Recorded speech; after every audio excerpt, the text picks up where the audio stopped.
Hello and welcome to the Plaid Sheep Oracle. This is an all signs reading for the full moon in Aquarius. Moon conjunct Pluto, Sun conjunct Jupiter. There's a card for each sign that's been pre-chosen, a kind of touchstone, an anchor, but otherwise anything goes. Aries through Pisces, and then we will do collective at the end. Aries. Where do you want to begin, Aries?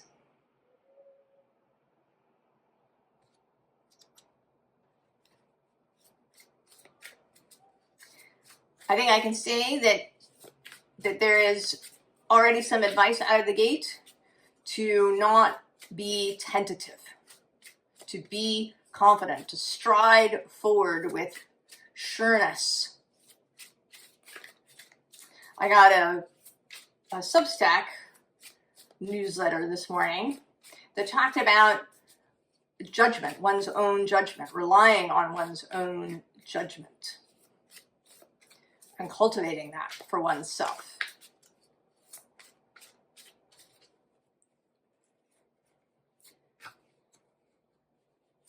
I think it's going to be very important for everyone.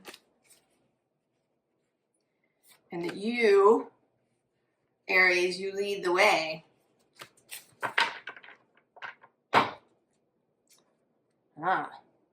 Ten of axes, 10 of swords, 6 of jazz, 6 of wands, Jupiter in Leo.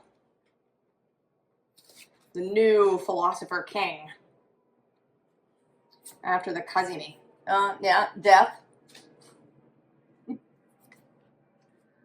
The 10 of roots, another 10.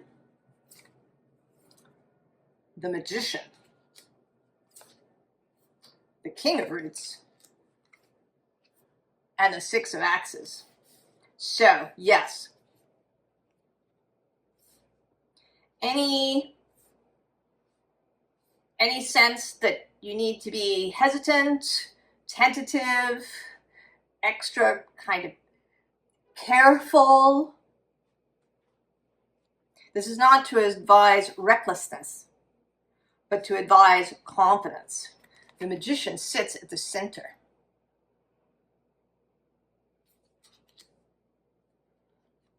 Right? We have the vision.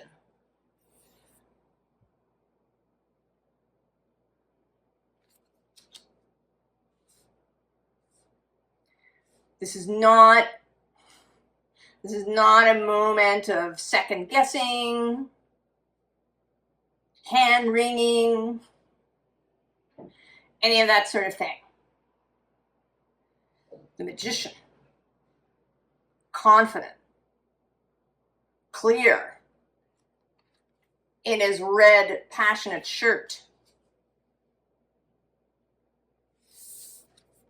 He knows the king of roots is with him. He knows he has the king of roots at his back and under his feet.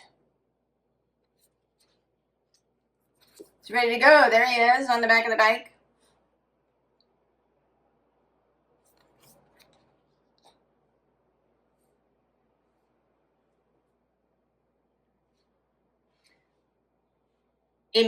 All the steps may not be clear yet.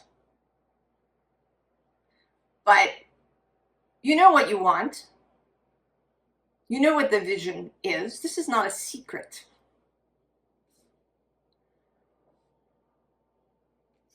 It's under the 10 of axes. Oh, there it is.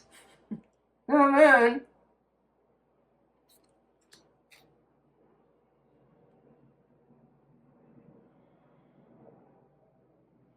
We are about to enter the space people call the Lion's Gate. I call it the time of inundation. It was the heliacal rising of Sirius in ancient Egypt was the signal that the Nile was about to overflow its banks and refertilize all of that land in the valley. The valley would be inundated with this nutrient moisture-giving water from the river. And of course, that is metaphorical too.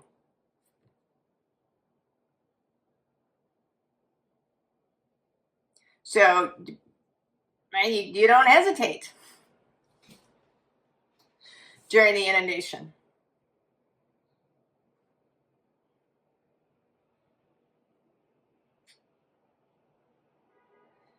Well, that seems, I don't know, is there something else to say about that, Aries? This isn't really a prediction, it's a directive, Aries. The past is finished. Conjunct the sun at this time is also asteroid Anubis, god of the underworld in ancient Egypt. It is finished.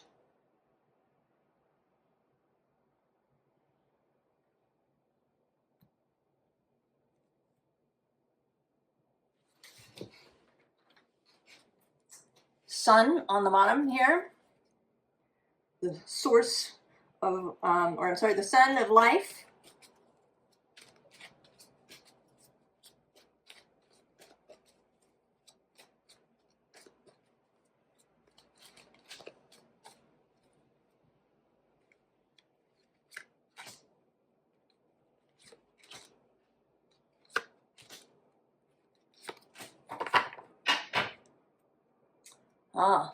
There's the 2 of arrows. Now it says injustice, but I think that with the 4 of vessels, this is really that tentativity. Also, 9 of bows, respect, this hanging out in the bushes. The moon repeating. And there's the page of bows. The page of wands.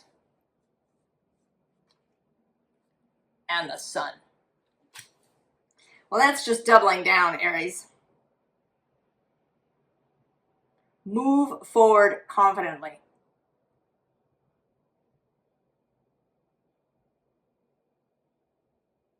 The steps will be revealed as you go. You may not know, maybe you only know one step. Maybe the first step is simply to sit in confidence, in knowing. It's under there. So this 5 of arrows, it says frustration, and I think that we're meant to be seeing it from the point of view of the archer who keeps missing. But I always see it from the point of view of the goat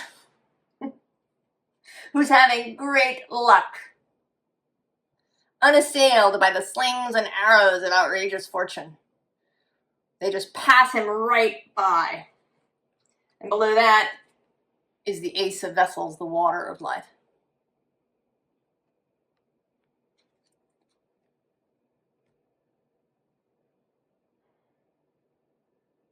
Confidence, exuberance, the spirit of adventure, the spirit of Aries alive in you.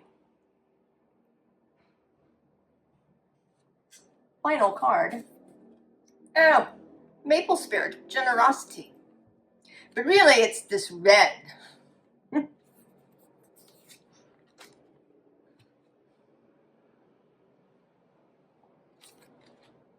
The red of passion. The bottom of the deck after I chose these cards is love.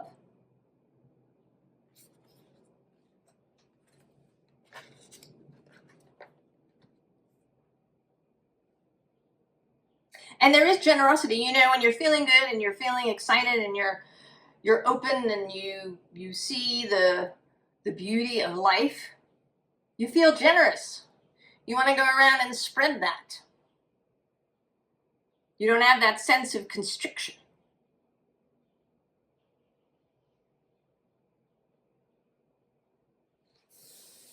Aries.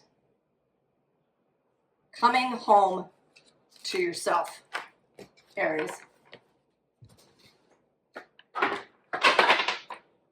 Ooh.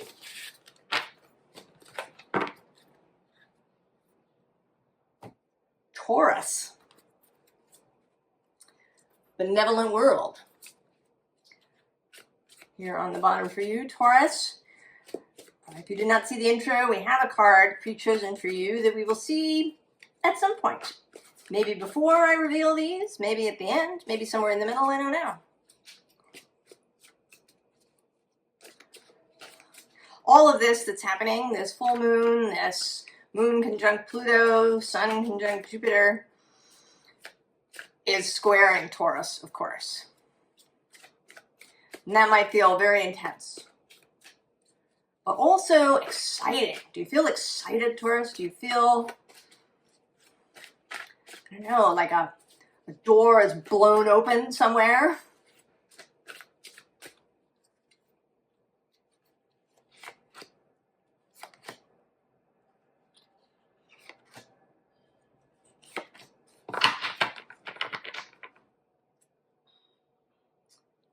Where the wind blows, Taurus. And the creatrix on the underside.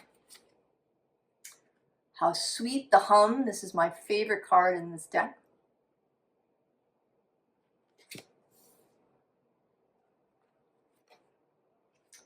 The Eight of Cups. The Three of Swords. And the Eight of Wands. So, here you are, body and soul, leaning into this and away from that.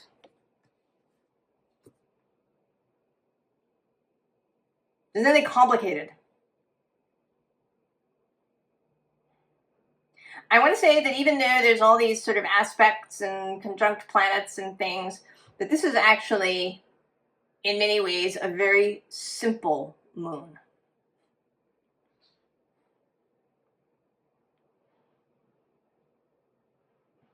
It is not, I think, if you're here, asking for for deep introspection. That time is over. We've been through the underworld. We've been there, Taurus. We are finished.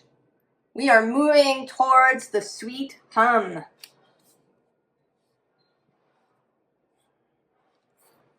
And then,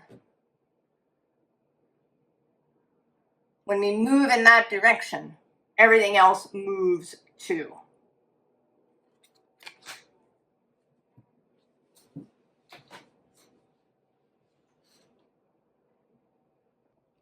Pardon me, Taurus. I put you on hold for a minute so I could find a quote. W.H. Murray, who was part of the Scottish Himalayan expedition. Until one is committed, there is hesitancy. The moment one definitely commits oneself, then providence moves too. All sorts of things occur to help one that would never otherwise have occurred. A whole stream of events raising in one's favor. Unforeseen incidents and meetings and material assistance which no man could have dreamed would have come his way.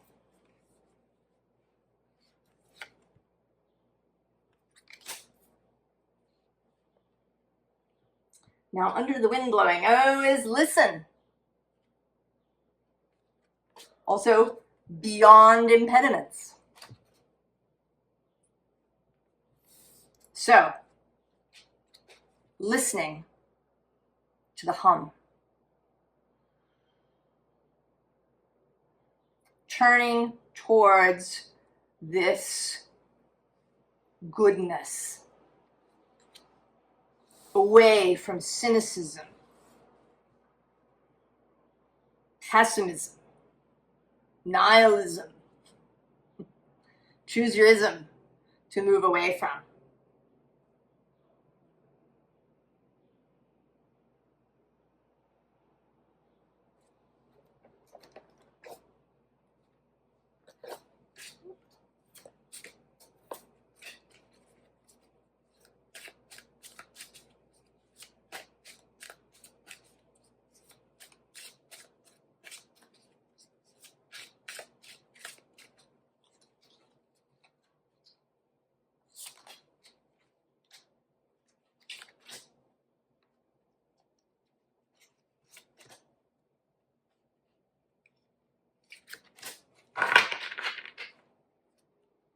Grab your monster by the tail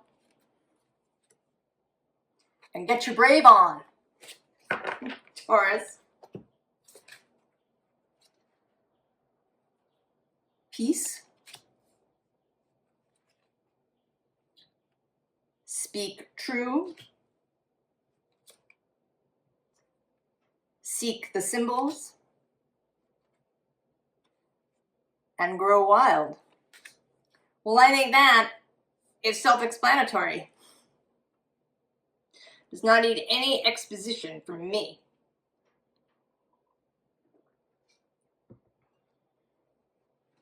Simple. Turn toward the hum. Turn toward that.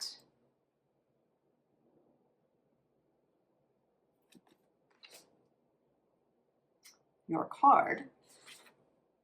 Oh. Water spirit manifesting dreams, Taurus.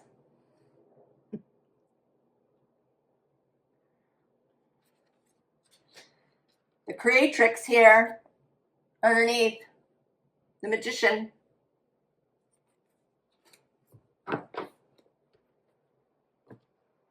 Let it feel really good, Taurus.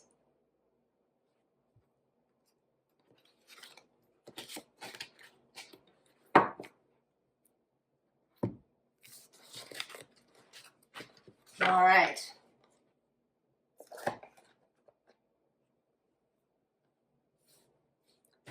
Gemini.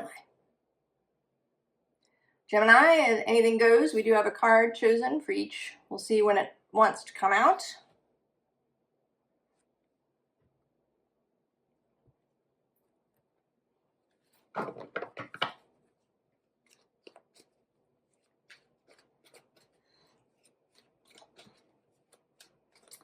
This is happening sextile your sign, Gemini.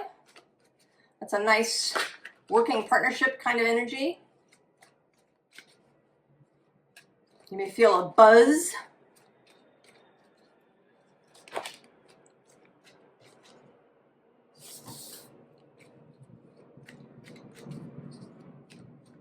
The buzzing of Uranus moving through your sign. Conspiring with Pluto and Neptune.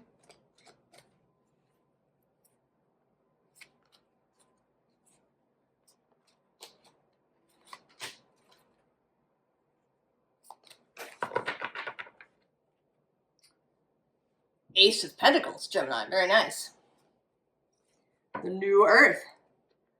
Hanged Man on the underside. Seven of Wands. That's Mars in Leo. Queen of Pentacles. Death. And the Two of Swords.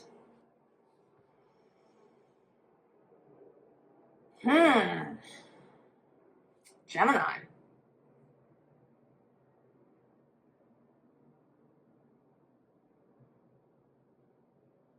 You know, this feels like something that you've been doing for a little while is going to come to a stop.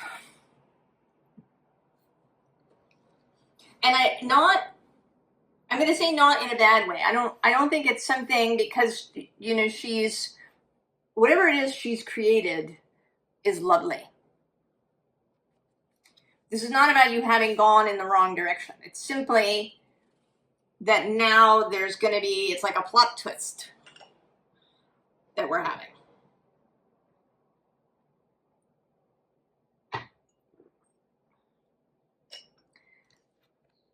And then a crossroads.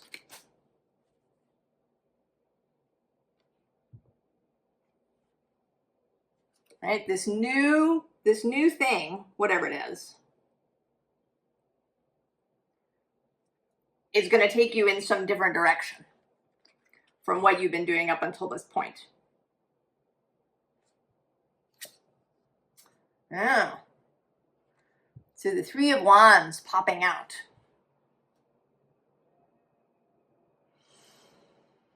There's something,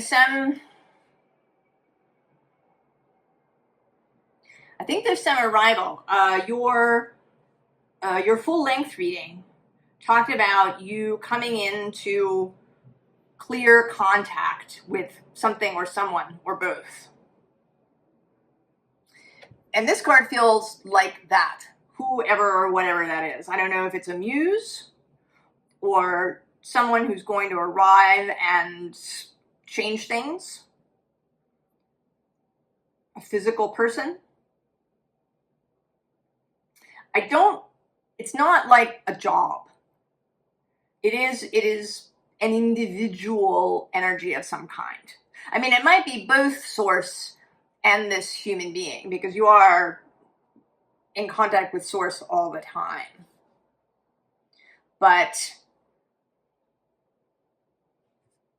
there's some arrival, Gemini. I'm going to turn this over now, although we're not done. Ew. Knowledge. So knowledge, a piece of information, this, and in fact, you know, right, there's this, right? So it may be that this person, you know, it can be either side, you know, that one of these is you and one of these is this other person. That maybe you have the pentacle and some of the information, and they have inspiration, zeal, fire, enthusiasm.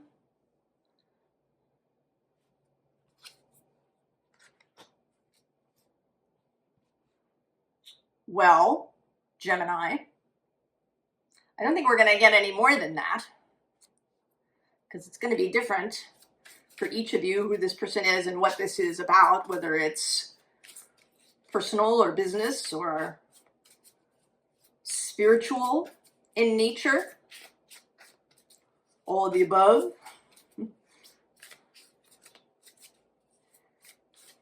Not to mention that we don't want to spoil the surprise. It feels like a really lovely kind of surprise.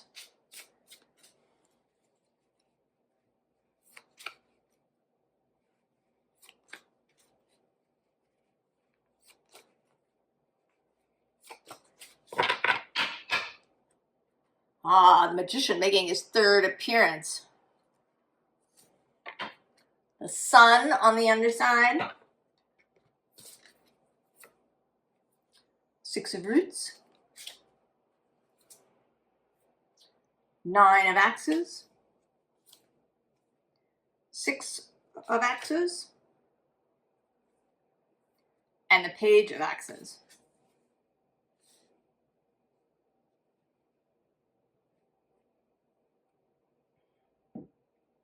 So I think this is some advice. Welcome this arrival. And I want to say that this is them.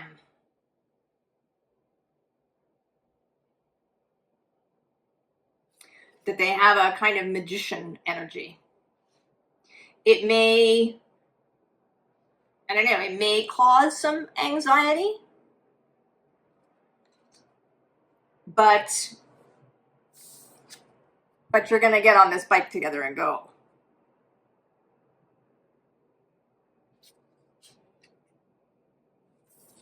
You're going to feel inspired. Right? Like you've been born again. Like everything is fresh and new. As the Page of Swords. Gemini. Intriguing. Well, you're going to have to come and tell us about it, Gemini, when they appear in your life. You have to tell us about it.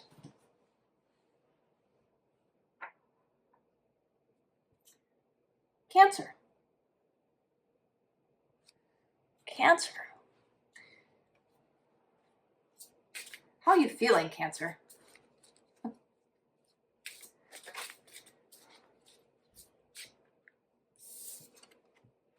Oh, is that how you're feeling? Cancer. 7 of Pentacles. Is that how you feel? Well, I can understand that. I can. It's an intense moment.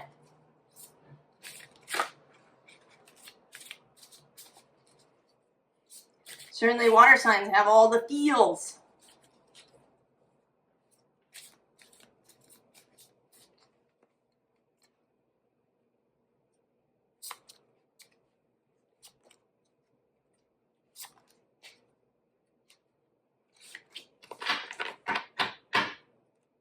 Ah, she got herself seen while I was shuffling. Justice. 5 of combustion. 5 of wands on the underside. Oh, there you are, the Page of Tentacles. Moon. The 10 of Pentacles. And the 2. Cancer. It's all going to be great.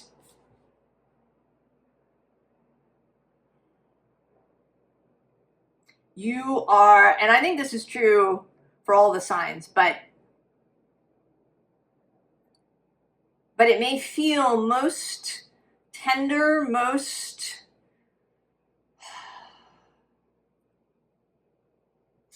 I don't know what word I'm looking for, in the water signs. Because it is true that the water signs are tricky in our society. We live in a very choleric, achievement, rah, rah, go, go, go kind of ethos.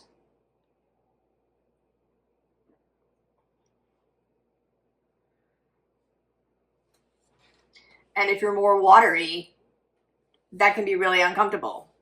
Or you might have been shamed, or you might have been dismissed, or any of these other things, or you may have forced yourself into a more choleric way of being.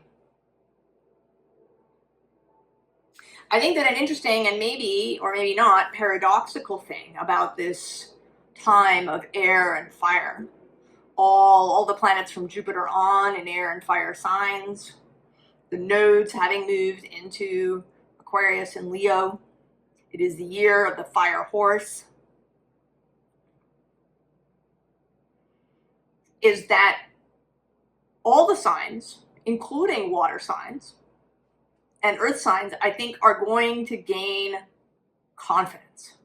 That it's a kind of infusion. Like, the windows being thrown open and, old smells and dampness and dust and all of these things will just get swept out. And there will be clear air. The reignition of fire in all of our hearts. And I think you will have this great sense of confidence to be yourself.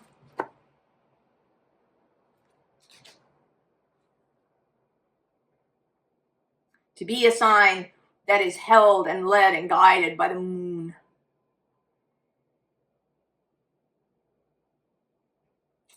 Who's under justice? Oh! It's the Ace of Pentacles. We also have the Sun. And these flowers with the Ace of Fungi.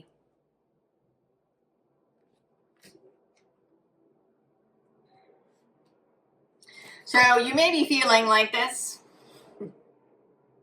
Trying to keep the top of your head from blowing off.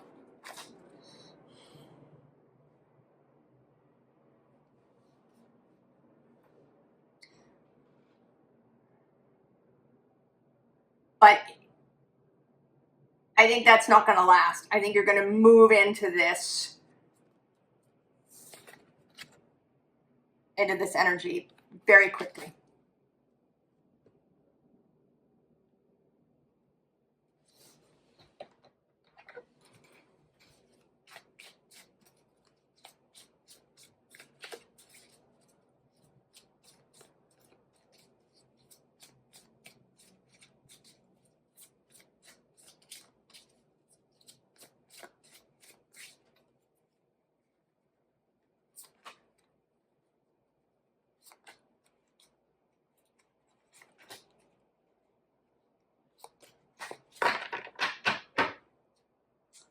Ah, the Ten of Wands. Fired up. And there's justice repeating. The Lovers. The Eight of Pentacles, which actually got itself shown. I didn't show it, but it was here under the Ace of Fungi. And it was followed out by the Nine of Pentacles, which is a nice sequence. The Angel de la Nuit. This card is an extra card in this deck, and it is about the true self. Four of Cups.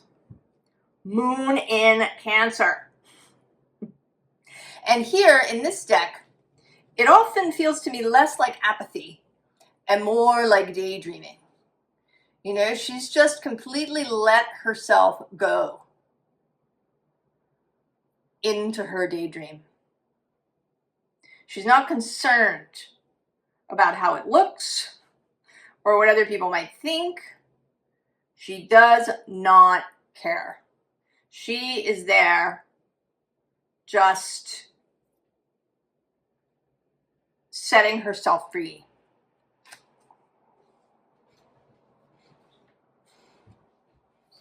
Oh yeah. See?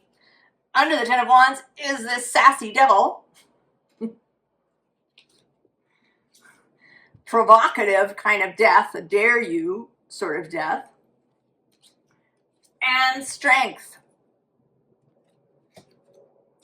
I think you're going to, if you haven't up until this point seen, I think you're really going to see your own strength and the strength of water.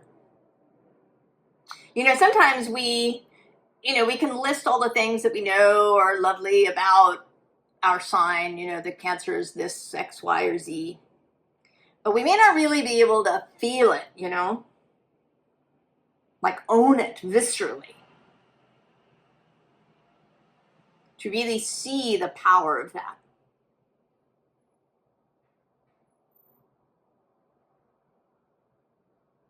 Now you will be able to.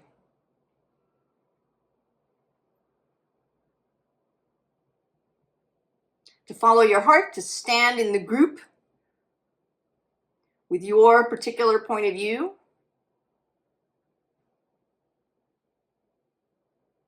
Without defensiveness or, you know, feeling the need to be argumentative or alternatively to hide.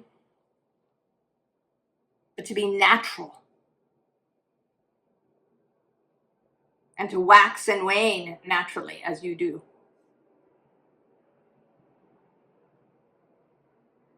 To know that you can do things in your own time and that they are the better for it.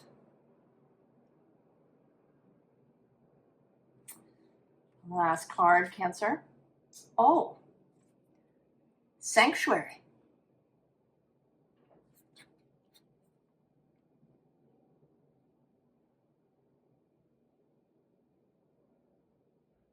The sanctuary of your own heart, your own mind, being a sanctuary for other people. Because you allow them to be who they are.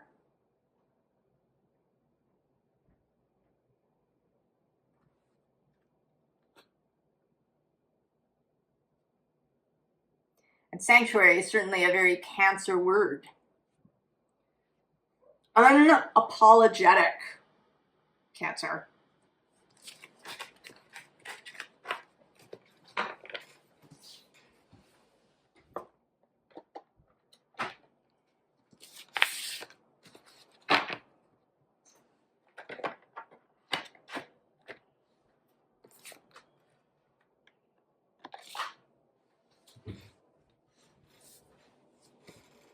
Leo, Leo, Leo. Are you feeling it? Are you about to just burst open? Leo, where can you even begin? How can we even talk about this feeling in you?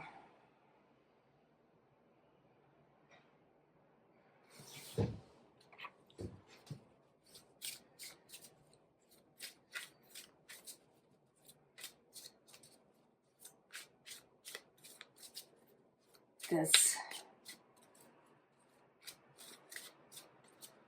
exuberance, this sun shining so brightly.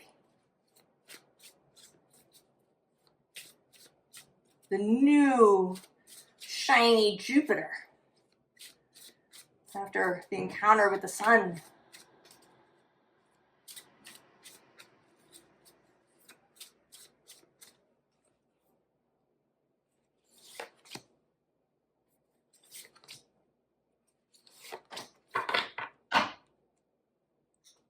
Endless possibilities, Leo. Opening to discovery.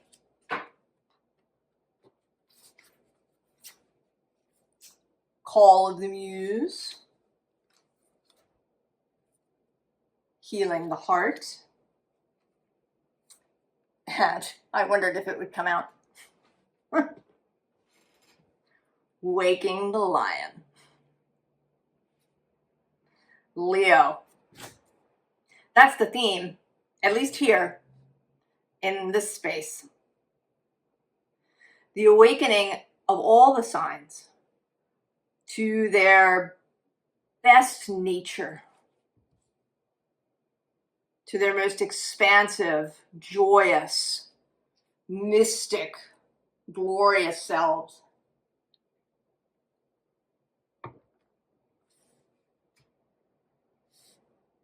Unapologetic. That's another word. Creative. Optimistic, enthusiastic, ecstatic. It's under the endless possibilities. No. Let it go. And the divine matrix. And also I'm going to go one more with sacred reverence. I think we're coming back to the sacred, back to reverence.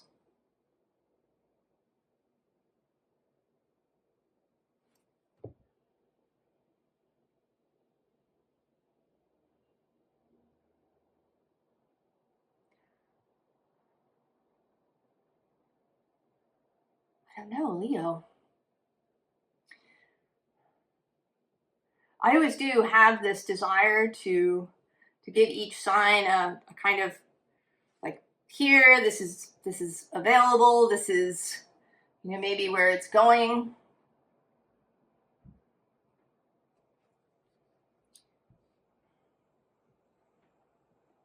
But I think you already know, Leo.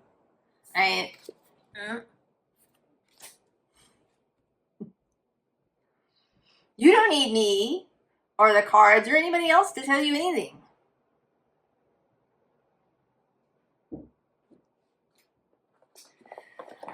So you're going to go for the mushroom deck. Highly symbolic. Often weird.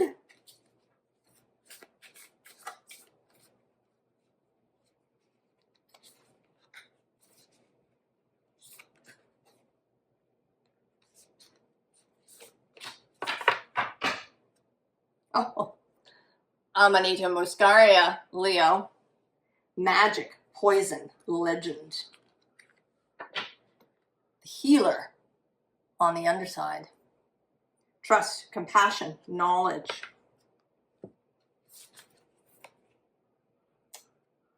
Dewdrop. Refreshing, cleansing, possibility.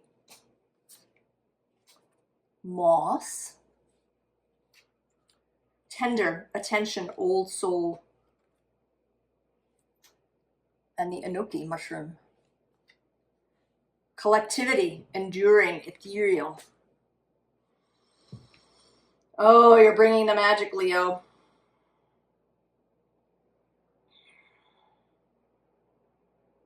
You know, as a society, we're highly practical, right? We love efficiency. You know, you can go online and order a thing and it shows up possibly that very afternoon. You can look up any piece of information about anything, anytime, anywhere, pretty much.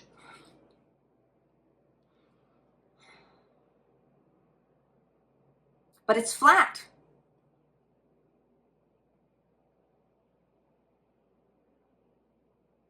Kind of joyless. It's a bureaucracy, Leo.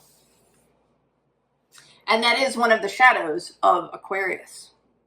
Aquarius can be brilliant and forward-looking and innovative, but it can also be the Borg.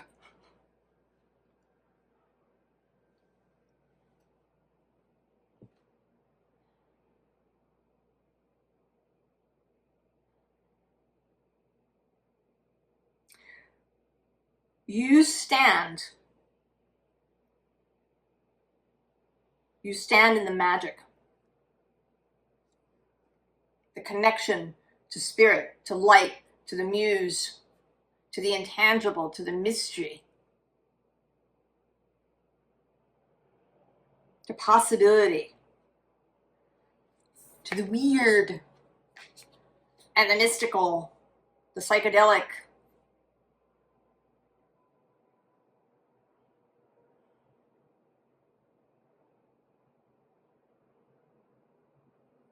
Go forth, Leo. Do what you want. Just do what you want. You don't need me to tell you what that is. You don't need anybody to tell you what that is.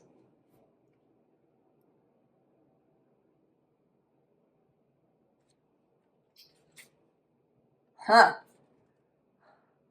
Uncertainty. The thicket of thorns.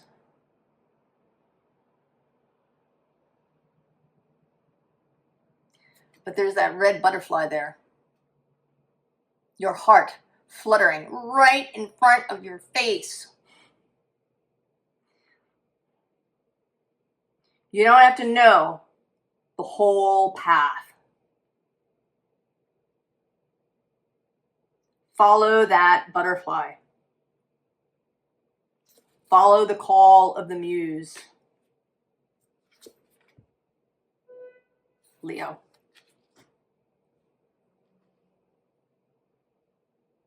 There are endless possibilities.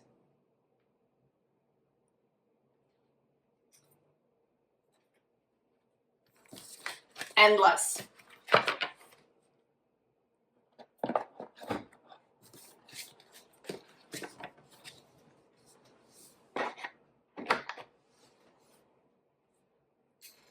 Virgo. Virgo. Virgo.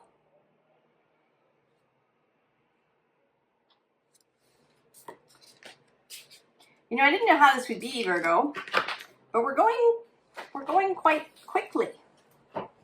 I think that even though there's all this stuff happening in the sky, there's all these things, that in fact, this moment is really very simple.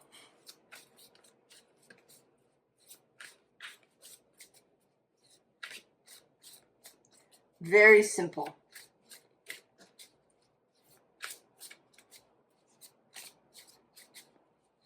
That we begin now. Without hesitation. Unapologetically. Our best selves.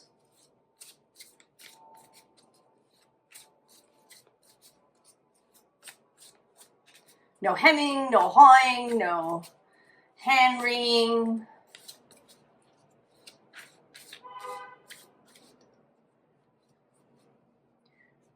No toning down our joy.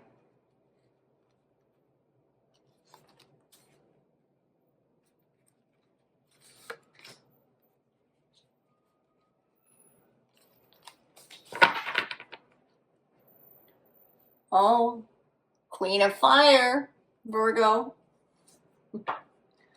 Two of Water on the underside.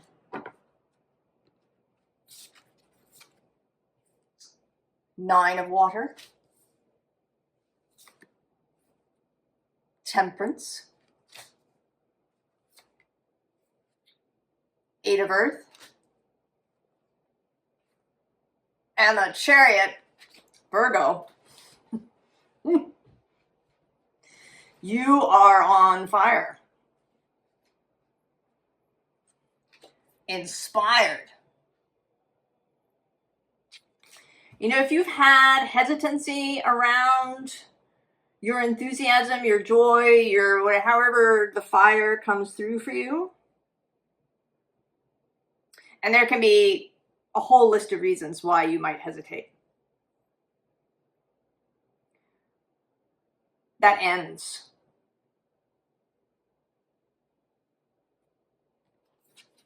Right? The 9 of water, the 9 of cups. The card of emotional mastery, of emotional confidence, and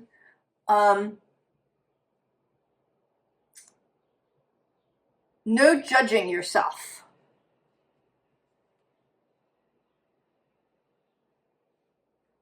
Because you had a strong emotion about something.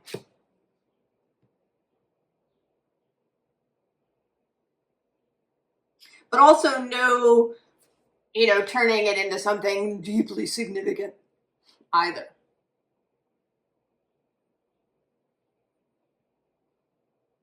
The ability to really look at the thing and understand it.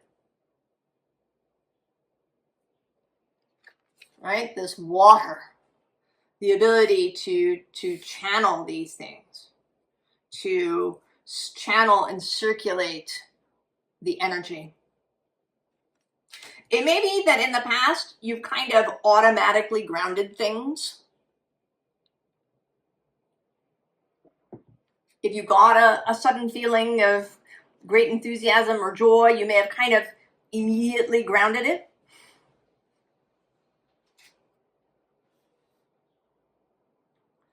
And I think you're learning to let it run through you. Right? To be in the midst of all of that without being uncomfortable.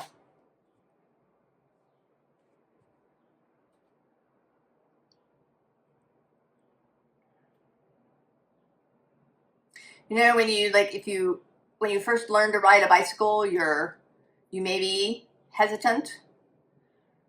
You may brake, as soon as you start to move a little faster than has been in the past. But eventually you let yourself run because you know that you're balanced there and that actually speed assists your balance. And so then you're really ready to go. Everybody's getting ready to go, Virgo.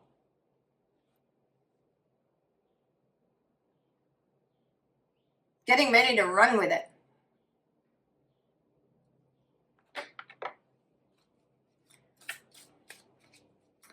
Oh, I didn't show you about the Storm card. Who's there facing up.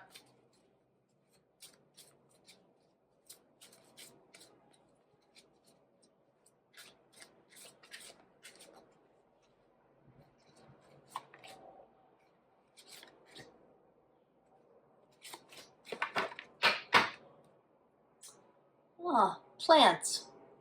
Growth. That's a very you card, Virgo. Magnetism, attraction on the underside.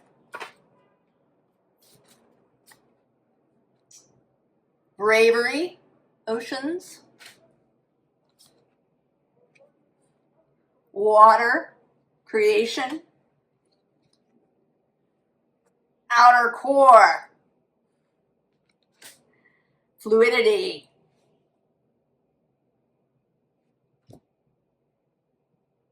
So much. Getting really comfortable with both fire and water.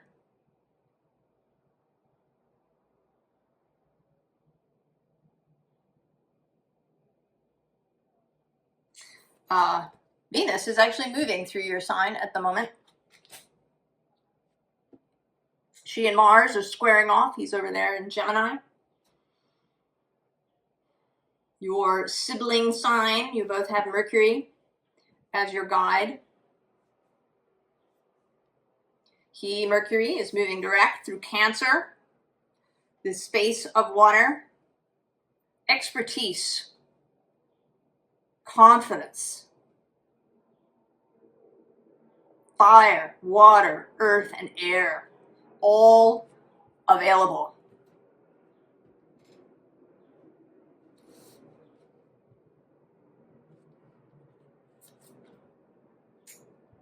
Flexibility, Virgo. You are a mutable sign. You may be the steadiest of the mutables, being Earth. But you have quickness of mind.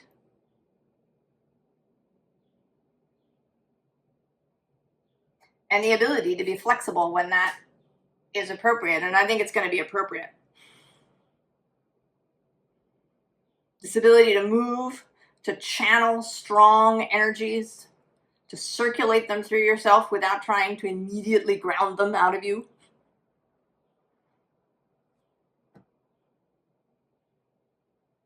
All of that. All of that is going to be important in the coming months and years, Virgo.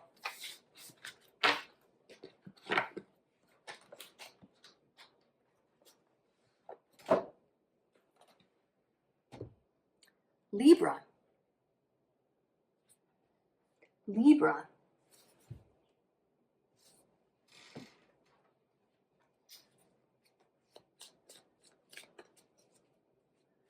Libra.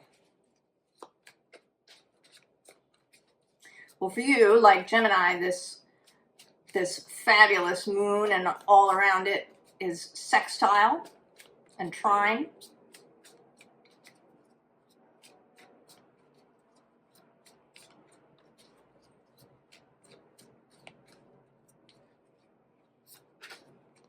Readily available energies, swiftly moving.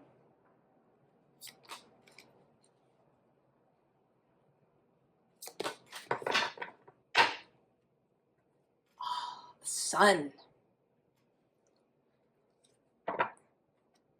Eight of Cups on the underside. Both of those cards making repeat visits. Oh, there you are. The Empress. Venus herself. The Star. The Six of Pentacles. The Wheel of Fortune. And the Ace of Wands.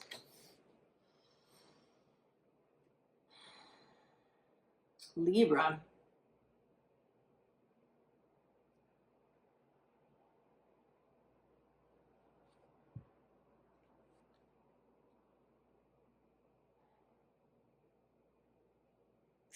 There is some meeting, some exchange,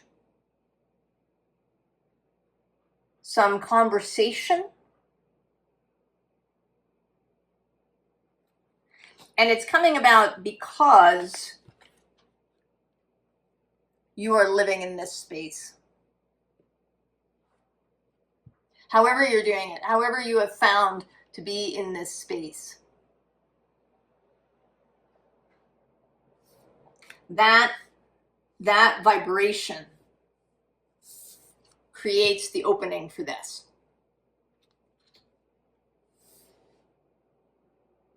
And then the wheel turning and the new inspiration.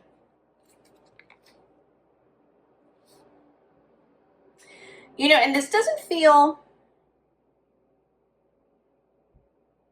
I want to say that this is not a kind of permanent association. That this doesn't have to do with meeting a new person who is there forever. There's just something. It's like a catalyst. What's under the sun? Oh, it's the Hierophant.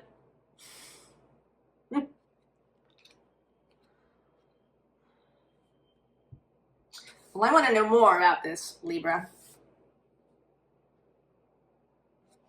This Six of Pentacles.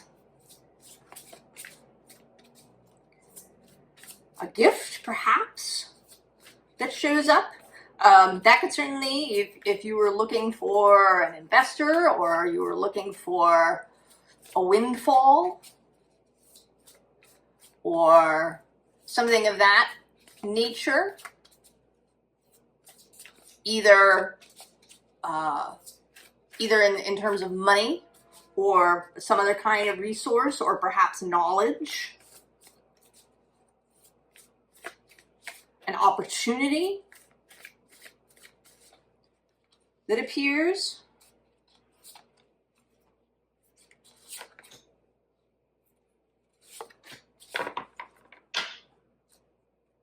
Oh, interesting. Mimicry and caching. Curiosity. Resistance. And distraction.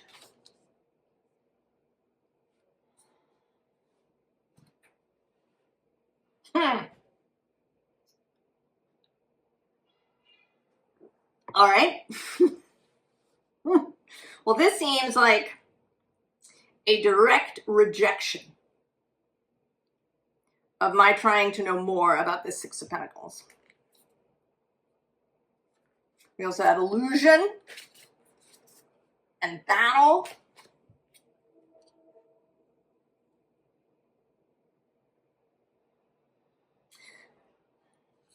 Okay, so I the wrong question. Have I asked the wrong question?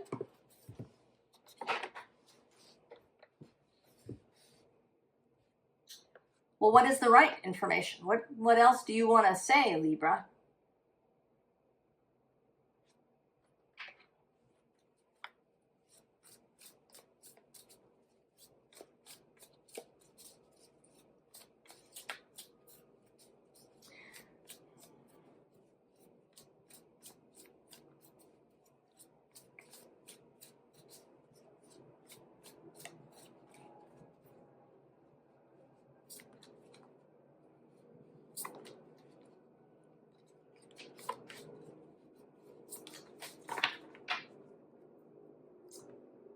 Chariot, making, I think, another appearance. Ten of Spires. We have Ten of Swords.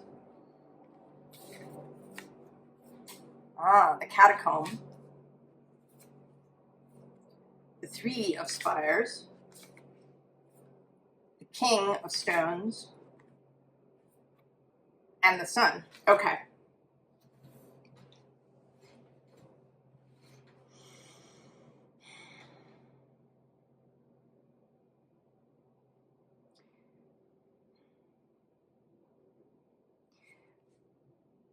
I want to say that all of these three cards, this Catacomb, the Three of Swords, this King of Stones, are the old way of thinking.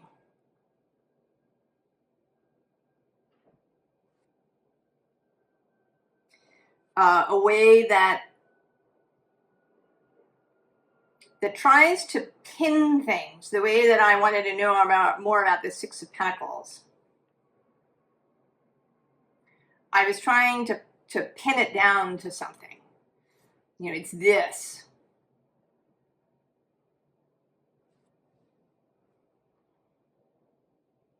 And that is the old process.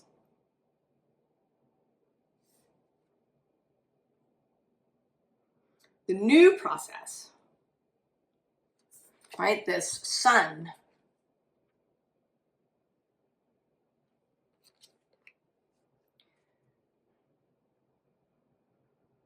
is to allow things to be what they are without wanting necessarily to name them in a specific way. That it's about relationship.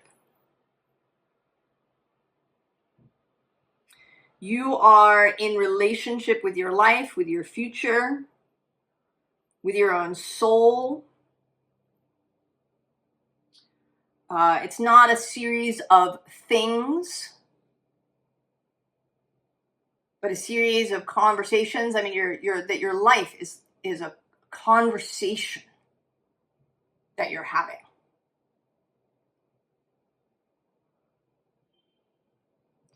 And that you're beginning to see it as much more fluid and flexible. Under this chariot, this boat moving down the river, is the 10 of tides. The rainbow.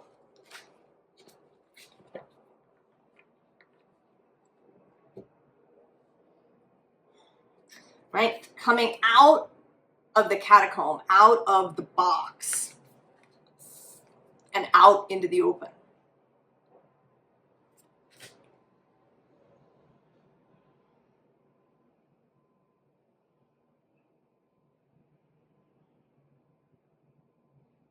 I know it's a little, is it a little vague? I understand it. I'm having a little trouble perhaps saying exactly what it is, and maybe that's part of it. This trying to pin the thing down.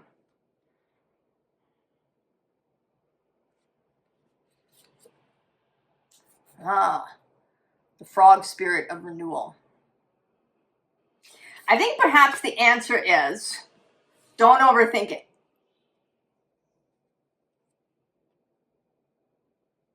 You're in this energy of Venus, the Empress, the star. Focus on that. Focus on the relationships. Focus on the conversation you have with your life. And this will take care of itself. You don't have to force it or control it or, make sure you don't miss it. Yeah. It will take care of itself.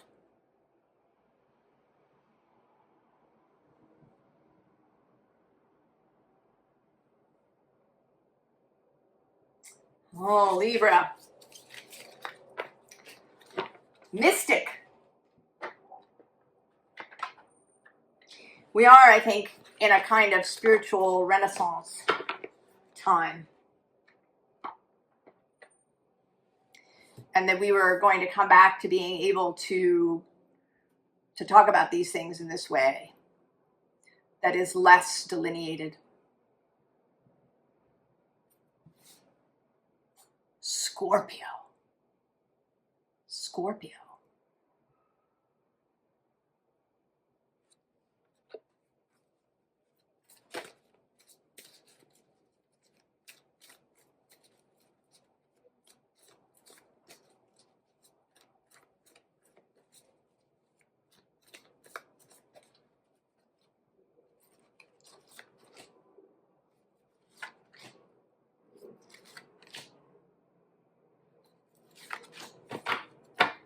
All of this full moon and everything with it is squaring Scorpio. I think maybe you're enjoying it. Are you? Mm-hmm. The king there on the bottom. And the water fairy on the underside. Movement. Birth, rebirth. Burden. And the spider with creative projects.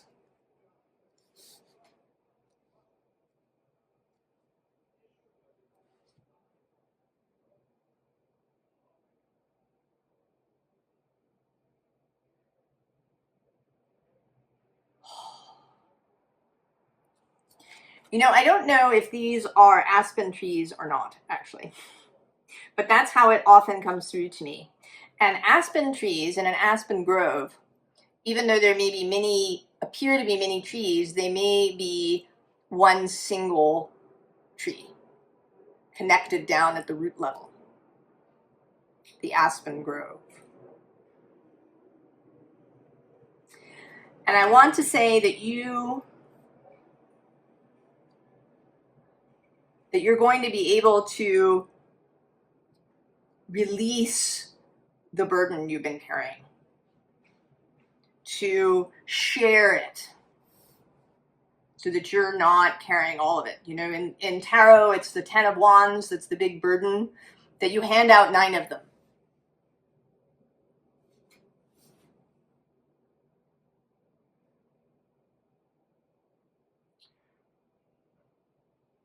So that you're not carrying the whole thing. And 2, with the spider, this, right, the spreading of the web. It may also be a kind of return to community if you've been hiding out, hermiting.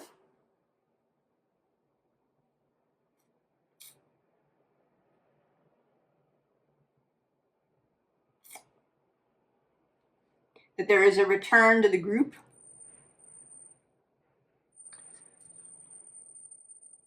You know, that maybe you've been this king alone in your castle, and now there's movement. Right? This rebirth.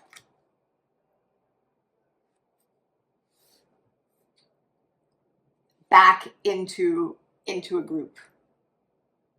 And it doesn't have to be a giant group. It could be, you know, a group of 2 or 3 other people.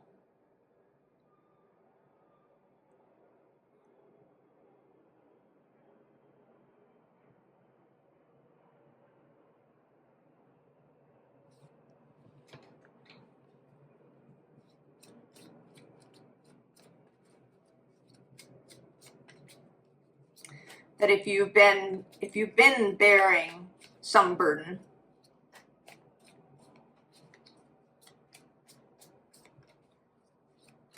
and it may not even be a kind of practical burden.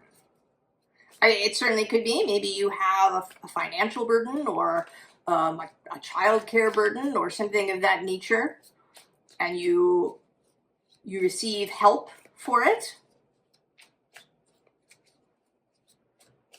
You ask for help, or maybe help once you shift into this new energy. Help may just arrive, and you can accept it gratefully and with appreciation. But it may also simply be mental burdens. You know, a feeling that somehow you are responsible for keeping everybody else balanced, or you have some weight. I don't know, the weight of climate change, or the weight of something happening in your community that you've been carrying all on your own.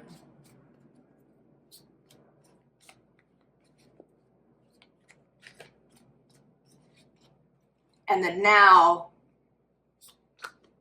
you're able to let that go. That you know that it's not just you. You're not solely responsible for all of this.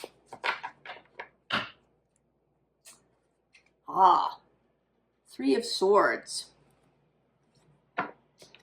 Ace of Wands on the underside.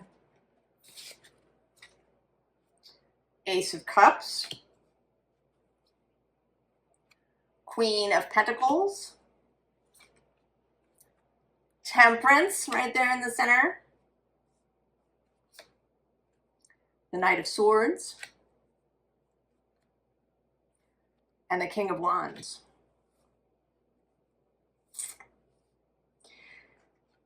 So in this Three of Swords, I often see it as there's this crack, and this person could just leave. They could just slip right through the crack.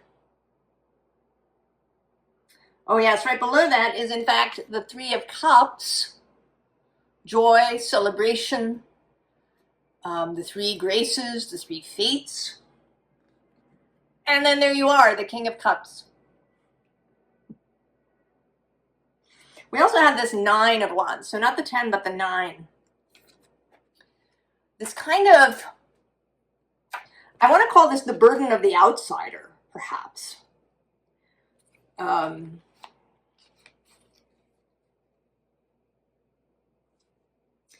like you have to, maybe like you have to maintain a certain aspect. You know, you've had to be the inscrutable one or the intense one or the, you know, whatever other Scorpio word you want to apply. That you need to be, you know, permanently in the underworld. That you need to be forever doing shadow work. And there may be a kind of unconscious feeling that your shadow work is somehow related to everybody else's. Because we talk about that we're all connected to one another.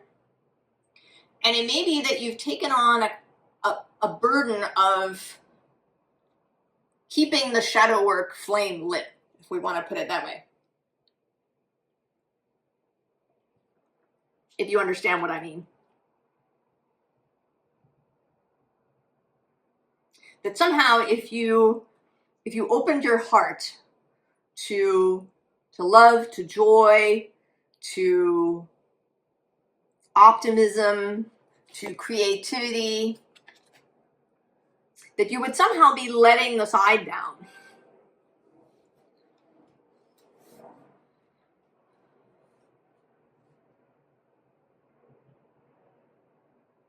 But here you're drinking from the cup.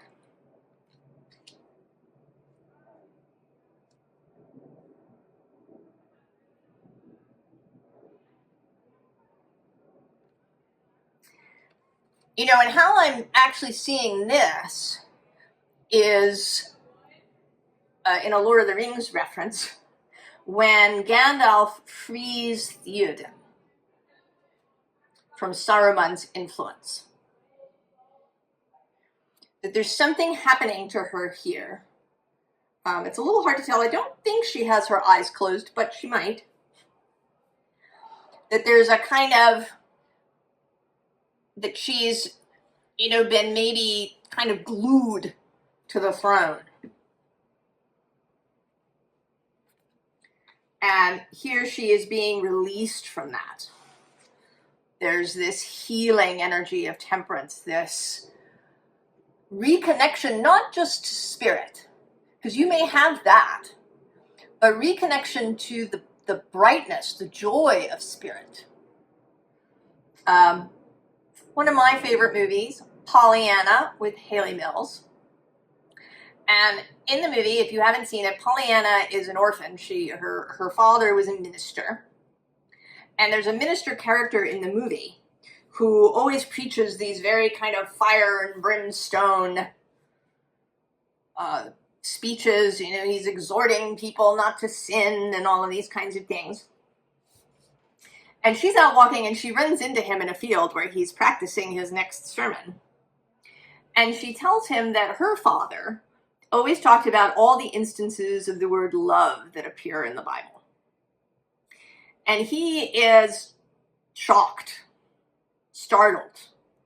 He goes home and he spends most of the night finding all of the times that love is spoken of in the Bible.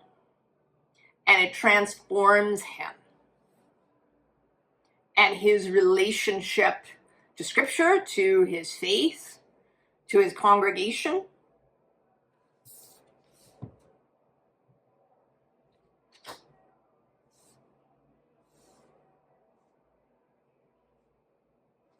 Right? It allows for new voices, new ideas, new thoughts to arrive.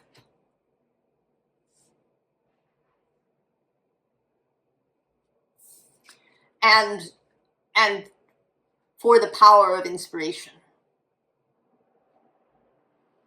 This King of Wands who moves when he is inspired. And he knows that inspiration is on its way. He's ready to leap from his throne. He's not glued to it in any way.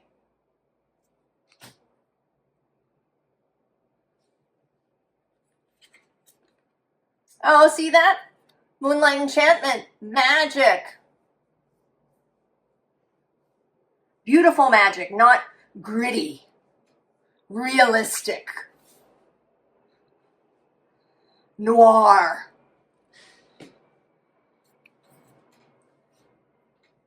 Kind of magic. But enchantment, song, dancing under the full moon, music, light, festivity, creation. Scorpio. I think you have been moving towards this ability for your own alchemical transformation.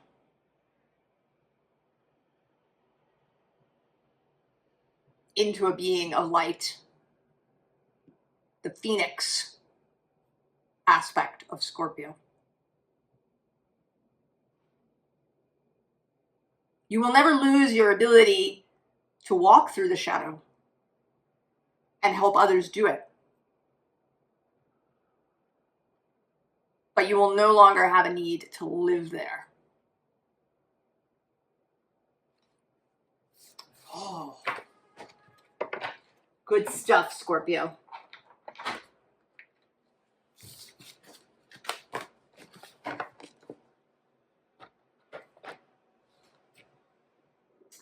Sagittarius. Sagittarius. So they've been interesting. Not really predictive, more like directives. Go forth with confidence.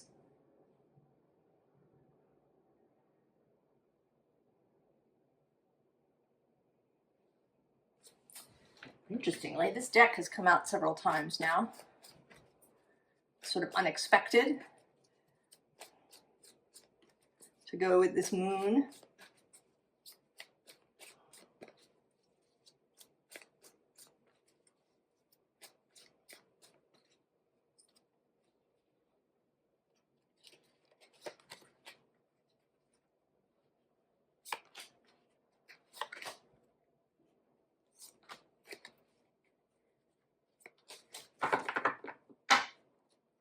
Oh, death. We've seen death several times. Queen of Pentacles on the underside. Three of Cups. The Wheel of Fortune. King of Wands. All repeats. Five of Swords. And the Two of Wands. Oh. Well, this is like a little story, Sagittarius. So there's the death, and actually right below that is both the Eight of Wands, which is one of your cards, and the Knight of Wands. The theme of this whole moon seems to be, for us here, a restoration to the true self and the ability to move forward unapologetically. To be joyful, to be romantic, to be enthusiastic, to be ecstatic, to be creative, to be optimistic, without having people look at you funny or tell you you're gullible, or maybe you feel not right. I don't know.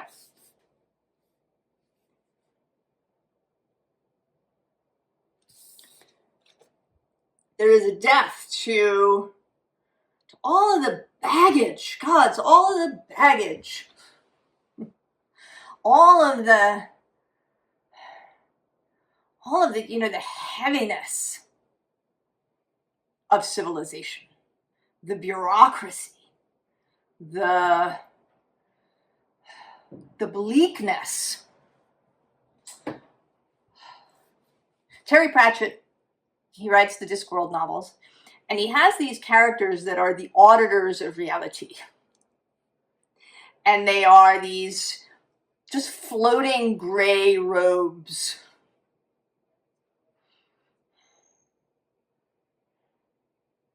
You know, this bleakness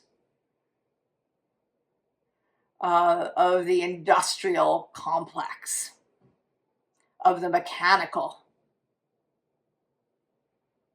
It is a death to all of that. A celebration of life, of spirit, of possibility. And this feels like you going, you know, to an altar, to have a ritual, to have a moment here with the Wheel of Fortune. Jupiter's card in the tarot. Jupiter's your planet. He is the one moving through Leo. He has just been reborn after his meeting with the sun. The new King of Wands. A King of Wands who can see right through those shadowy thoughts.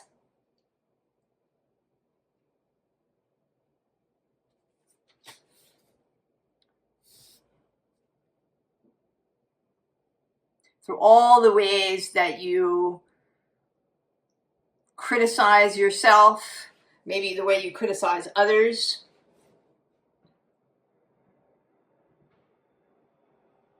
All of that bleakness. And then stepping out into the new space, the new possibility.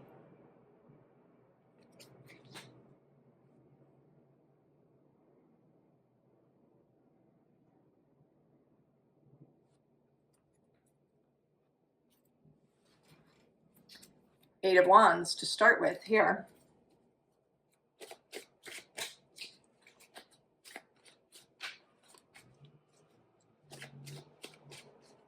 All of the signs finding their own confidence, their own courage to be their very best selves.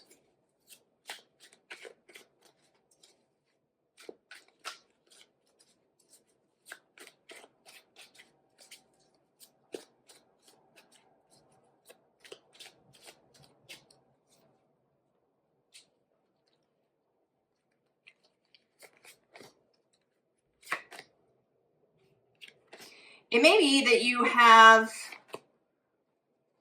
through your life, lost touch with Jupiter as your guide.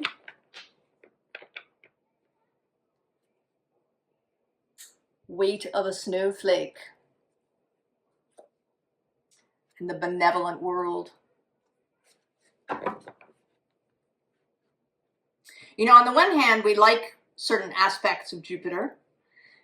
The idea that he's luck and expansion and the great benefic, but we're less ready to talk about him as the philosopher king, as our beliefs, as the way that he can expand the unwanted as well.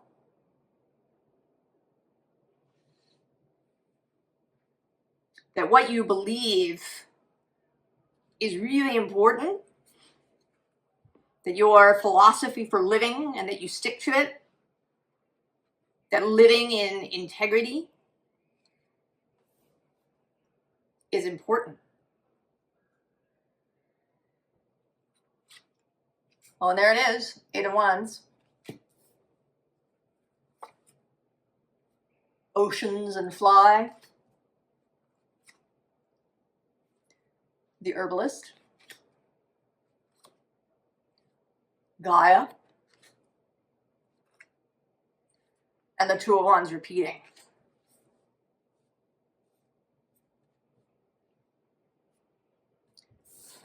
Right? Coming out from behind anything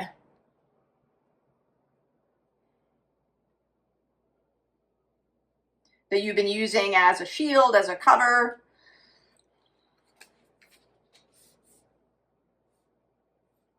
if you felt shy, or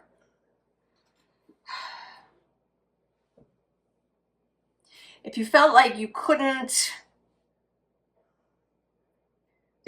be as lighthearted and romantic as you wanted to be.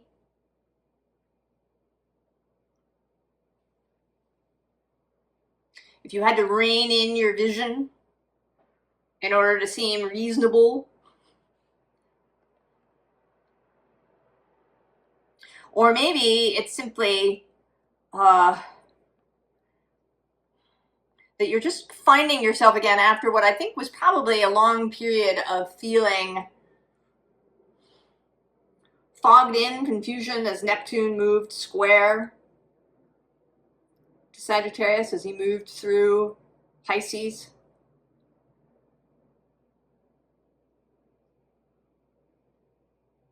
You were learning things. You were absolutely learning things about the water element. But it may have put you off your stride. And now you're back. You're just back, Sagittarius. You've gone to pay reverence to the great wheel.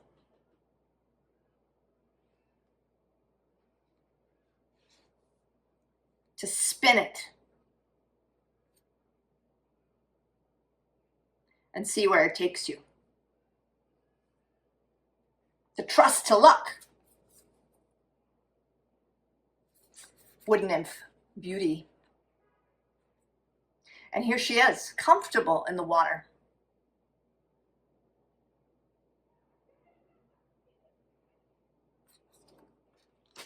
Seeing that maybe you have more complexity than you thought. Seeing that you can move through the elements.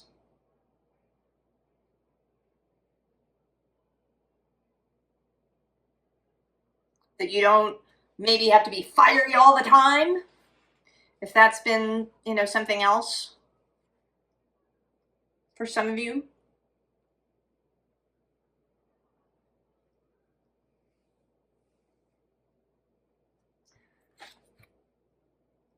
The new start, going through the new gate.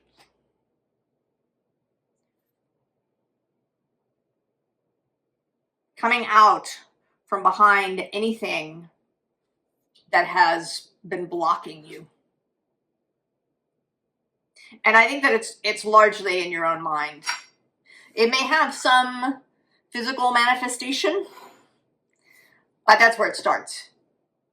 Is in your mind, in your energy, in your vibration.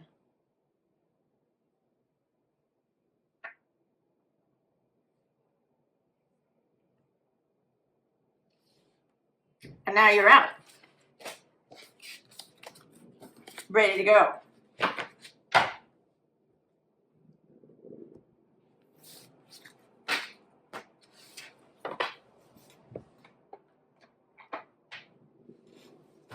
Capricorn. This reading, this whole reading, I started, if you didn't watch the intro, did I even talk about it in the intro? I attempted this reading yesterday, the day before the full moon, and it just wouldn't come. And even today, I've had a little bit of a struggle. Sometimes things feeling very clear, and then sometimes things not.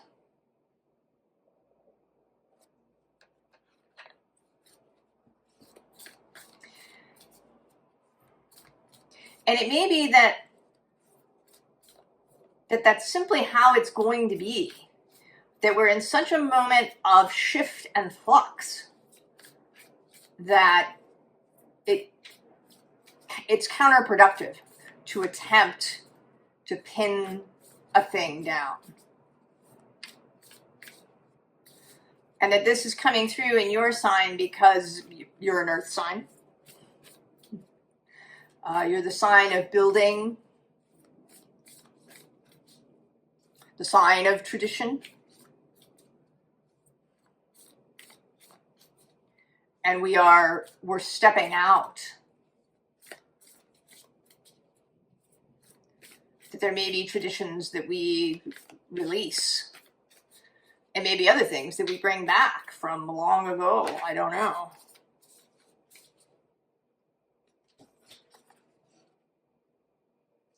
Songbook and the dog leaping out.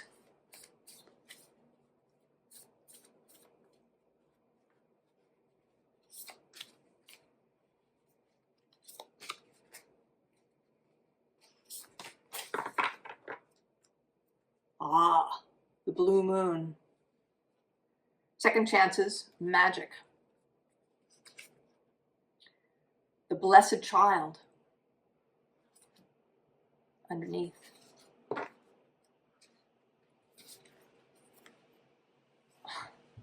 The horseshoe.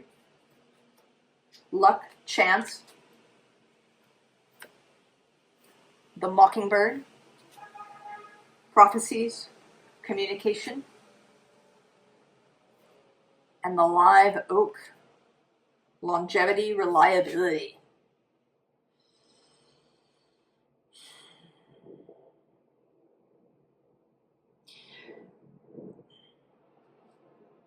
So it does all of that, right? This talking of things in flux, the power of luck and chance, or at least what appears to be luck and chance. The magic and enchantment of the blue moon. The power of prophecy.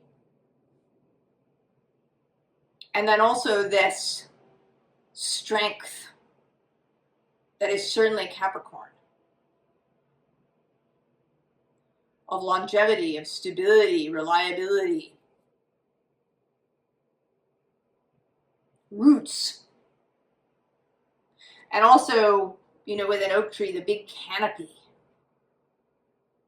that offers shade.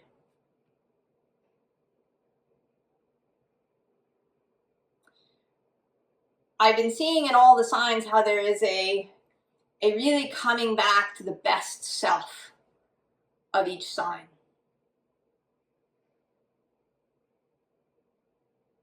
And certainly for Capricorn, that is,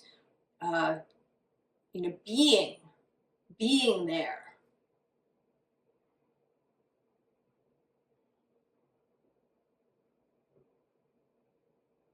And maybe you've struggled. The card that came out for Aries in this pre-selected is this Maple Spirit Generosity card. And when we feel restricted or tied in, scarce, frightened, anxious, depressed, blah, blah, blah, all of those things, we are not generous. Or generosity is difficult.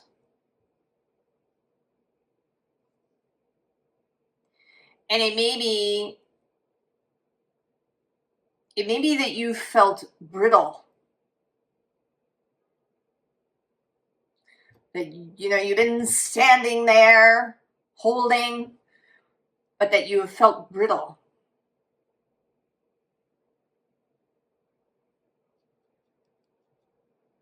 And I think now you are going to come back to power, to the ability to really channel Capricorn energy.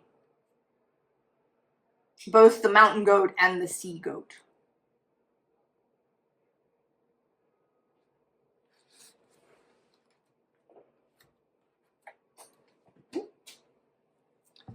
This lovely Eight of Earth starting us on the underside.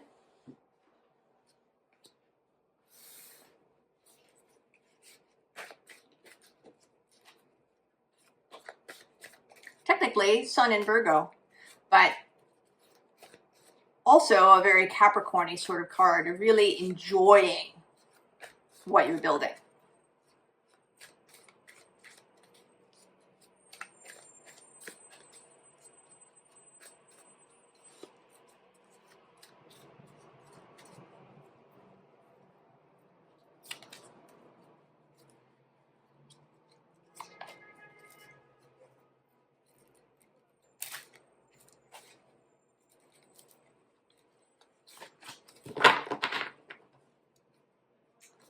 Oh.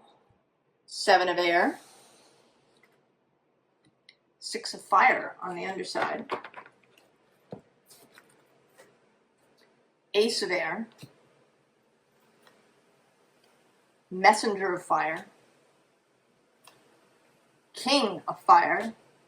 He's shown up several times. And the 7 of fire. Okay.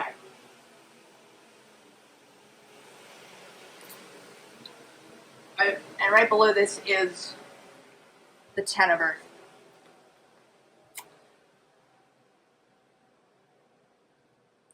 The old voices.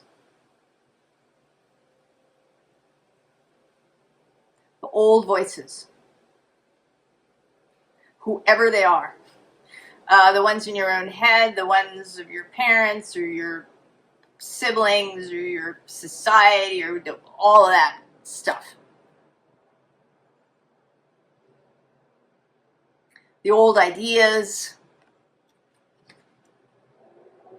the old criticisms,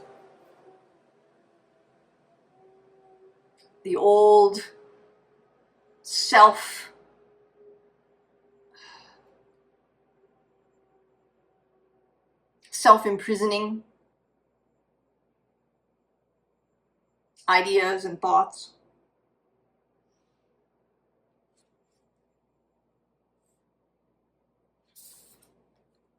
And then the new. The new. And we move from this slightly tentative messenger of fire. She's got her arms crossed a little protectively across her chest. The slightly hesitant fire to the king. Full, wholehearted, wise, the sun itself.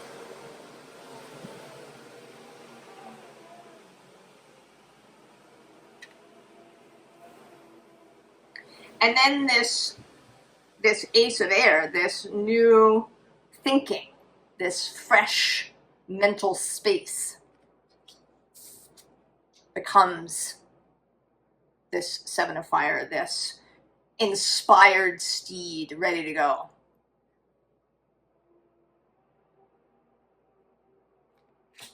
If you've been stuck in your head, if you've had all kinds of reasons why you can't do X, Y, or Z, or why it will never work, or that you need these 18 things before you can start, that ends now.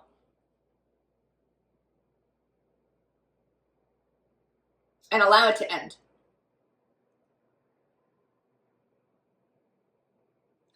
Allow this Jupiter, Sun, King of Fire combination to enliven you, right? To turn you back into the live oak.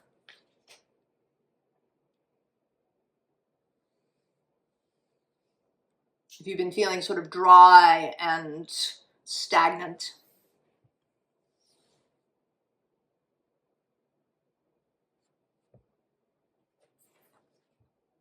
Oh yeah. Stag spirit leadership, Capricorn.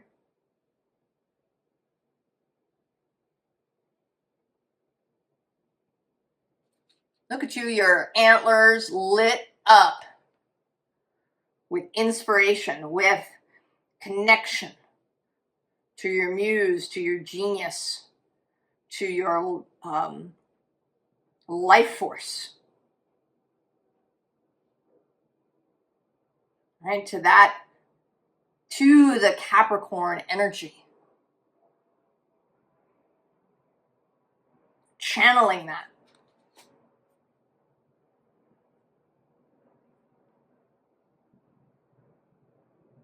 Coming back fully to life, fully into that, let's go and do it. Mars is exalted in your space, ready to go.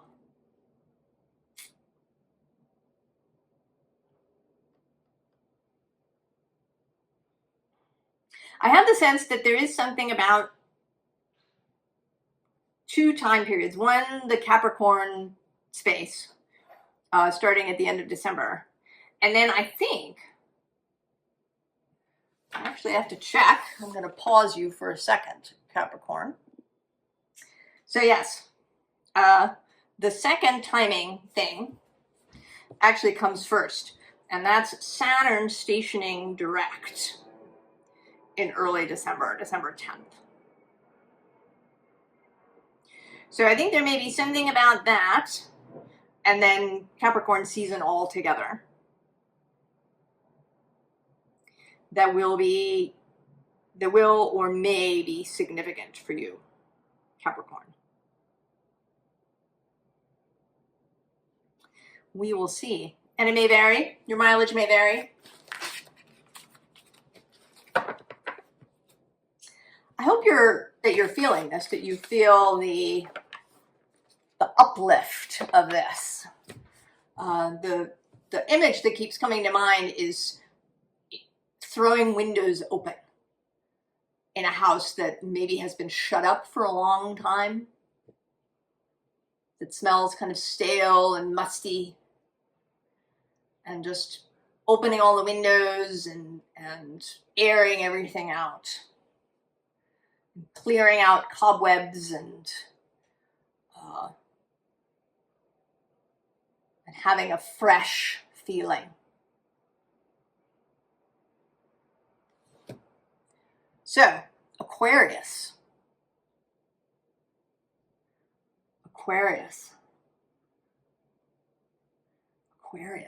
This has been a very interesting reading. A little faltering for me, more than usual.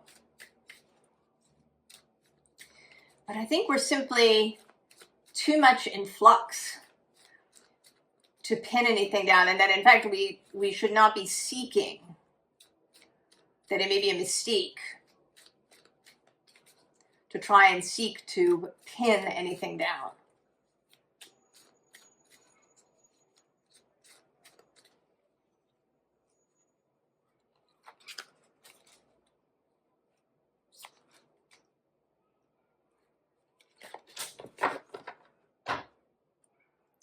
Wow. Assessing. Realization on the underside. Darkness.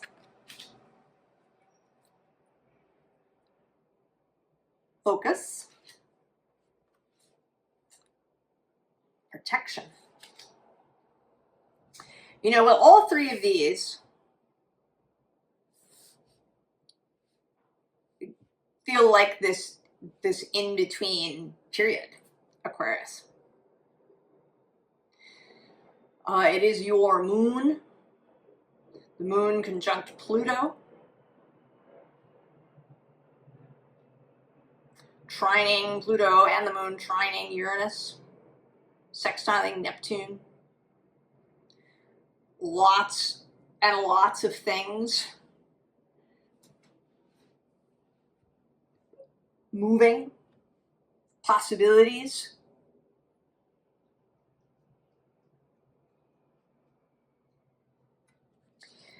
I want to say that the aim here is not to be looking for anything in particular. Just look. You're not looking for something specific at this point.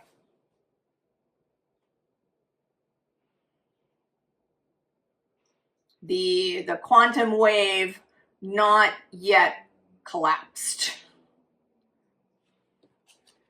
Still in darkness, still in this dreaming space, still, being carried here.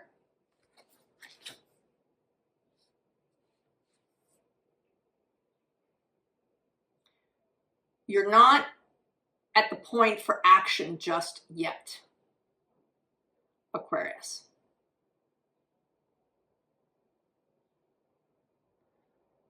I'm not sure when that will come. We'll see. I'm going to pull some more cards. Maybe it'll show up. It might be when the moon leaves Aquarius. It might be when the moon reaches Aries in several days.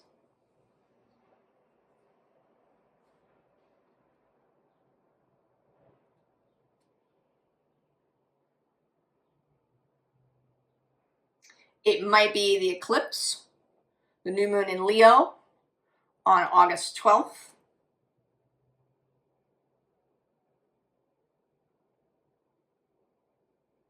I don't know.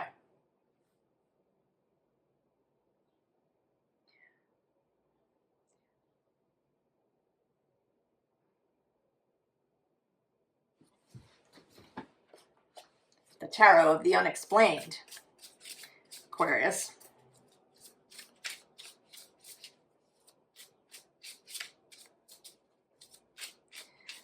That's a theme, the to resist, resisting naming things, resisting pinning things down, resisting explaining things.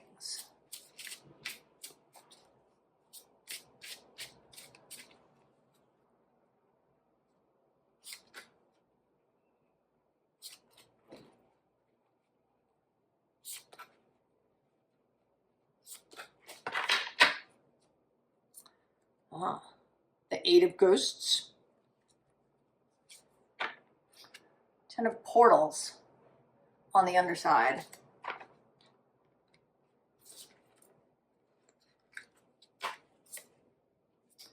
Two of Knockers. The Skeptic of Knockers. The Bell Witch. And the Two of Saucers. Well, I want to say be skeptical of easy answers, of glib pronouncements, of anybody saying, oh yes, this full moon is about this. Or, this is what's going to happen next. Be skeptical of the easy answer.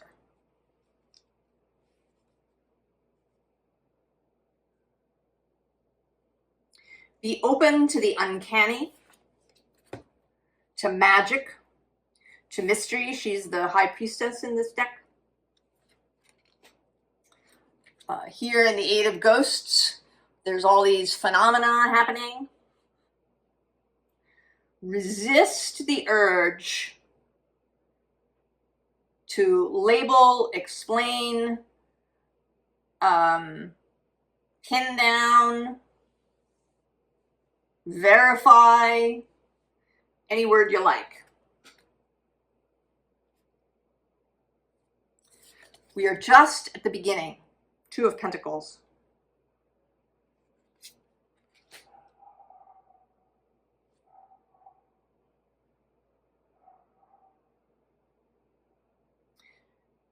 Take it slow. Be open to the uncanny. Be open to miracles. Be open to things happening without any kind of logic, cause and effect, any of that stuff.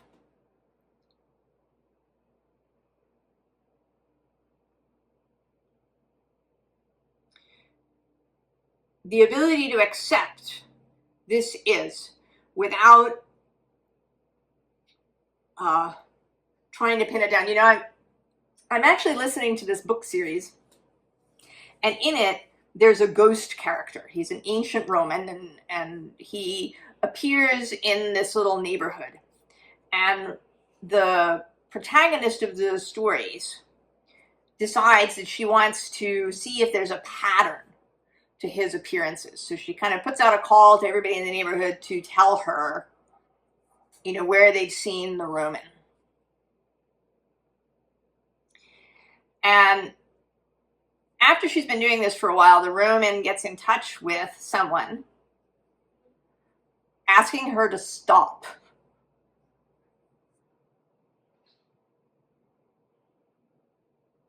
right? She's seeking to ground something, to pin it down, to write it down. You know, to etch it in stone. And we as a society, we really like that. We like certainty. We like things that are very clear and understandable. We like things that are written down. We like precedents. We like these things. We like explanations. We like to be able to say, you know, here's the cause and effect. It makes us feel safer. We believe that if we know that this happened this way because of this, then we can predict it for the future. Right? It's really about trying to eliminate uncertainty, to create extra stability and predictability. Don't do it, Aquarius. And I think you are well placed. One of your planets, Uranus, is in Gemini, a space of lots of openness and lots of possibility and varying information and communication and swift movement. And then Saturn's in Aries, the place of the spark, the place of something just coming into being with no prior anything. The universe is not going to show you its work, Aquarius. Get comfortable.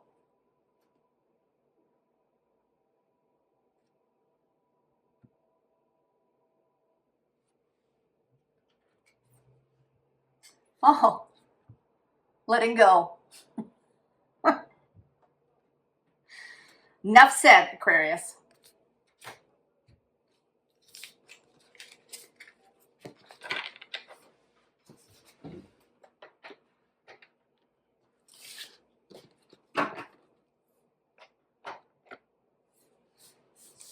Pisces. Pisces. It's been a bit of a road to get here. It has. And yet, in a way, I'm sort of uplifted by it. That things are not normal. That things are not normal. Oh, one of my favorite cards, the Dolphin Caller, here on the bottom, with pure, joyful friendships and loving help.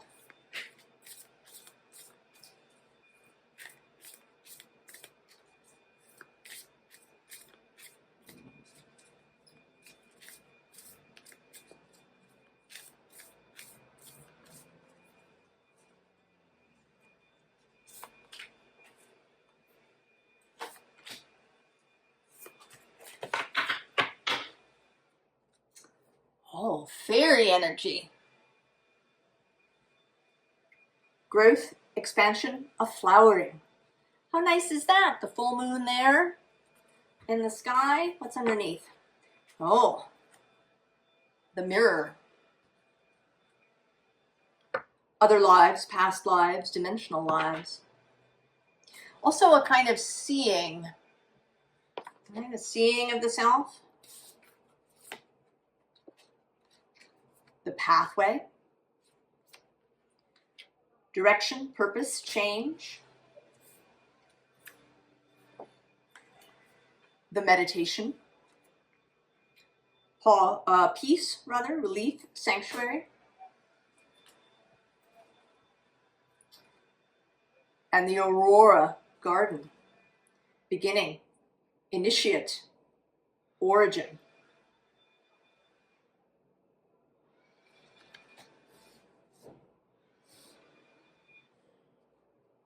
Well, Pisces.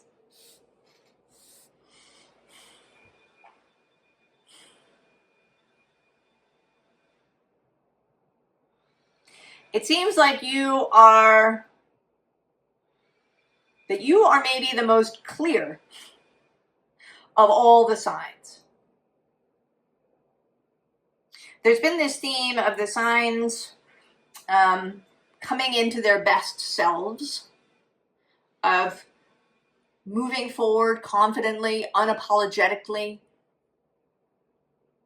having enthusiasm, optimism, without feeling the need to, backpedal or, be realistic or any of these things. And there's a sense that this is feeling new for many, if not most of the signs. But you feel like you've just been waiting for this. Like you've been kind of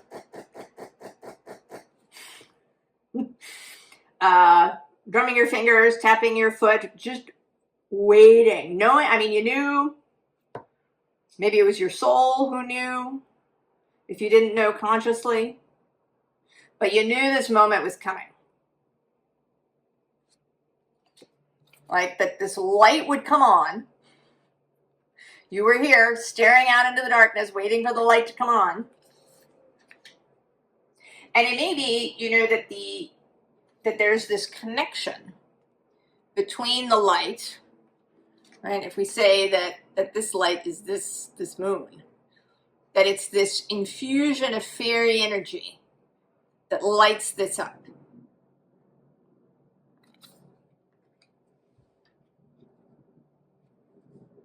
And that's the signal. The signal for you to really step into yourself in what is perhaps a public way. I think of this aurora garden with beginning, and then the second word could be initiate or initiate, so the noun or the verb. And today it's looking like the noun, the initiate. That this is your light that we're seeing, that you are about to exit this temple and become fully visible. That you have known the power of Pisces. That in fact, maybe you've been moving unapologetically for a while. And then maybe nobody's really noticed, in a way.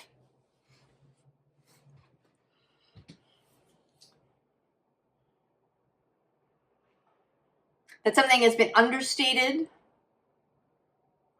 or quiet.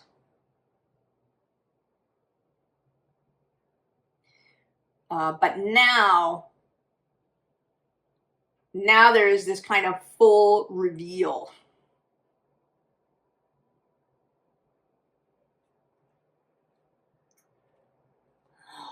The poo, the wisdom of poo.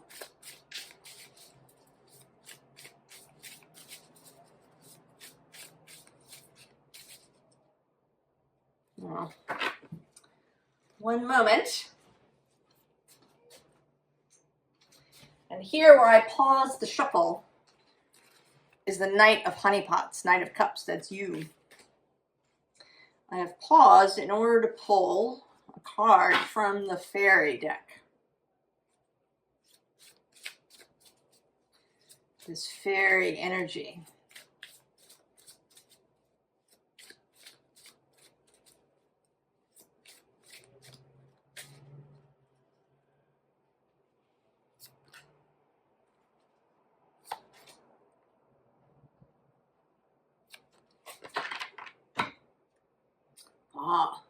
Iris of the rainbow. Mickle the muckle underneath. Keeping your sense of humor. The collective of pixies.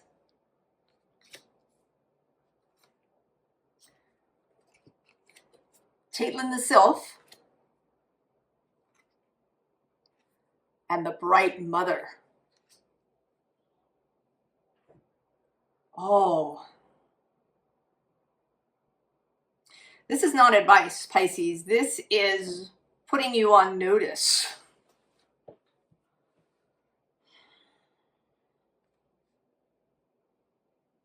The fairies are coming. If they're not, if fairy energy is not something that you normally engage with, it's possible they'll come through in some other way. If you, I don't know if you work with a particular pantheon or with spirits, or I don't know. The exact names are not the point. But this energy, first of all, of the rainbow, this energy of wishes, of light. In fact, I'm gonna read a card.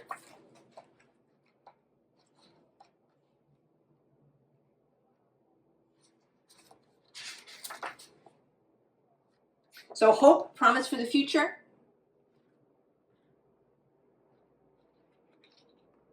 Blue skies and rain are the realm of Iris, the rainbow fairy. She dwells at the meeting of air and water. She sits, rainbow-hued wings outspread, suspended in midair, partially wrapped in her deep sky draperies and crowned with iris blossoms. The fairy archers tip their arrows to her. Potent handful of iridescent light. Firing their arrows, they send polychromatic rays into the storm, bringing light to dismal skies and hope to darkened hearts. And then the collective of pixies, they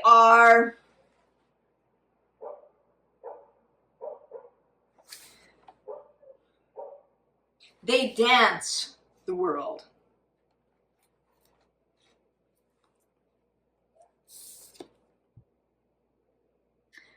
Their keywords are duty, willingness, joyful participation, virtue.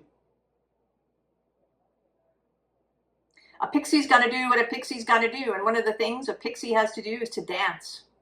It has to be done so that the flowers will grow and fruit. The grass will do its photosynthesis thing. The trees will put down their roots properly, and other processes will proceed in their proper time at their proper pace.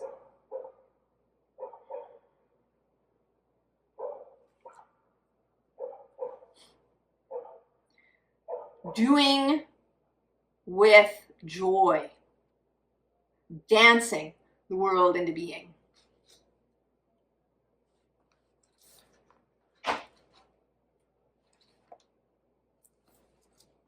And then Caitlin the Sylph is about acute intellect, quickness, discernment. Caitlin reminds us that ideas cannot be confined. They are wild and free. They move fast.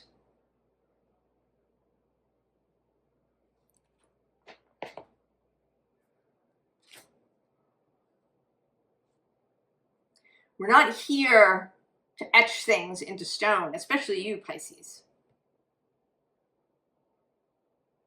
To keep flexibility and openness. And then the bright mother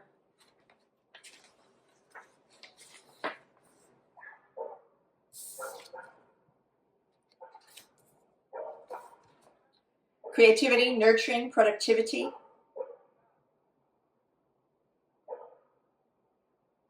She is the bright mother of us all and knows that all life is a miracle. The bright mother is constantly amazed at its perfection in imperfection. She rejoices in its being, sorrows for its growing pains, and exults in its successes. This great lady is both Earth Mother and the full bright moon, pregnant with the future of all growing things.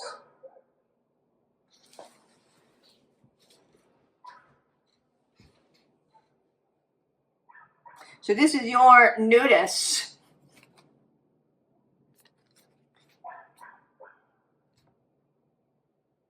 You are being infused with this, but there is a duty too, to be the channel for these energies.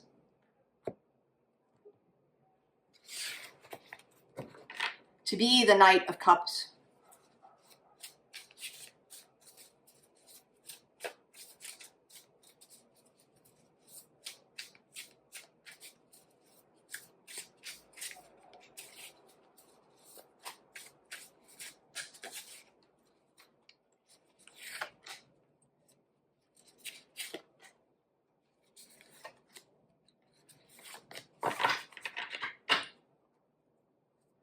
Ah, the Six of Wands. Declare victory, Pisces. Jupiter and Leo. Four of Cups on the underside. Have you been thinking that you might reject? Maybe you've just been rejecting things that were insufficient. There you are, the Hanged Bear. The King of Honeypots now. Also the King of Wands. And the Three of Pentacles.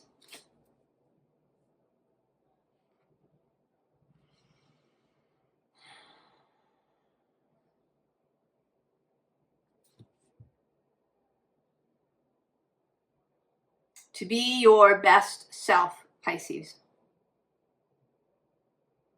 To be the opening for these energies to enter the earth.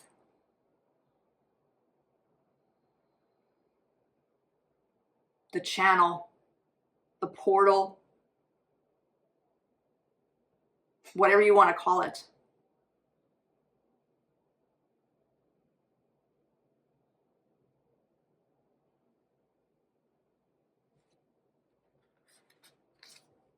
Oh.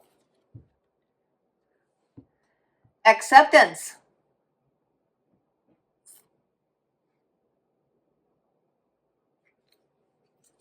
The Starry Night. Accepting this, Pisces.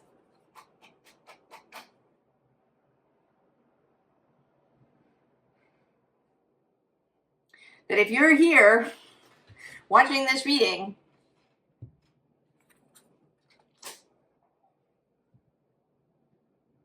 you are being asked, requested, invited. But it's not meant to be an ordeal. It's meant to be fun. I mean, it's being suggested that you declare victory.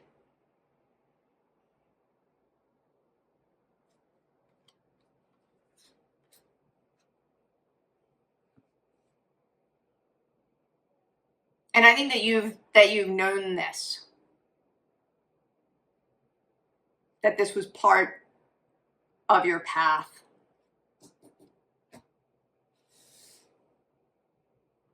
That you are here to help bring the magic back into the world.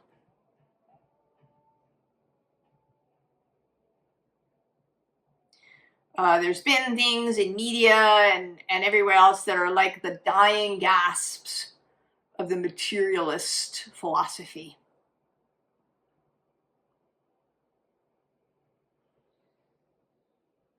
And the time for this change has come.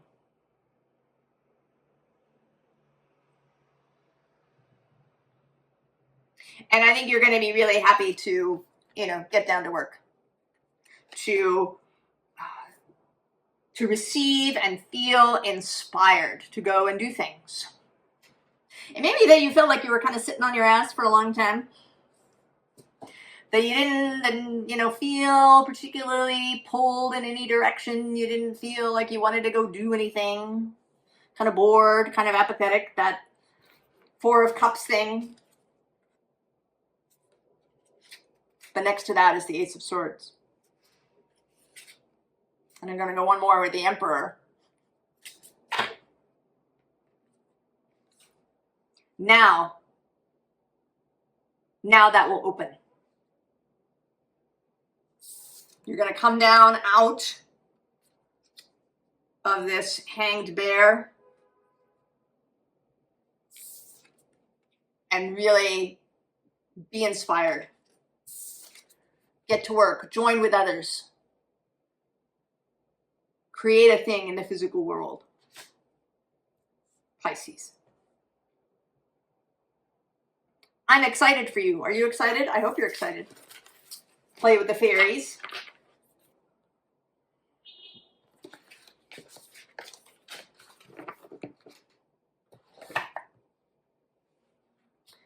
All right. Collective. Did you make it here? It's been a bit of a stumbling thing. And yet, that seems to be just part of the whole thing. Oh. And I feel I should not be surprised that you want the wordless oracle.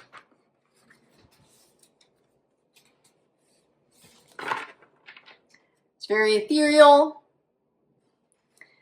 It, of course, has no words. It's hard to pin anything down. We are not pinning anything down.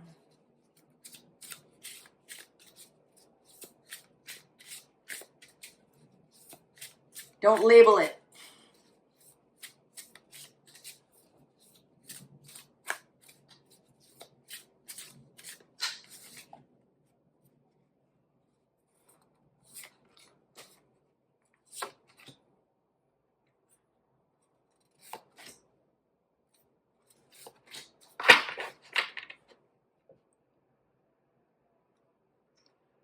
On the bottom,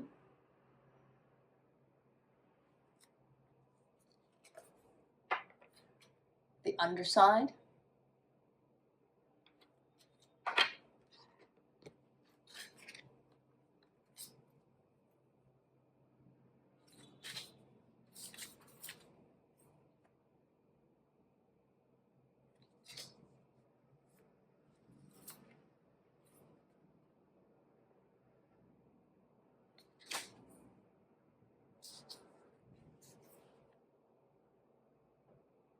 well, there is a story there, isn't there?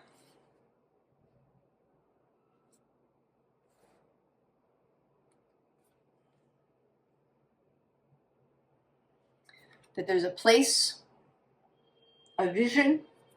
Below this is this card. Something being dreamed into reality. Danced into reality. I mean, we're coming ashore.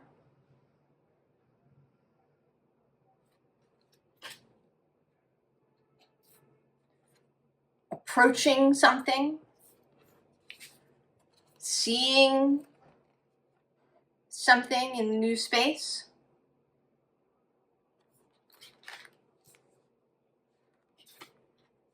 And then that.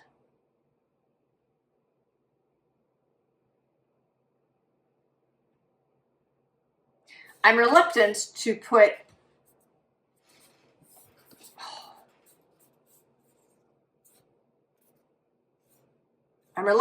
words around it. And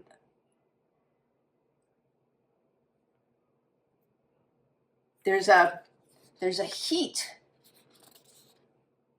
I mean, the card was just hot.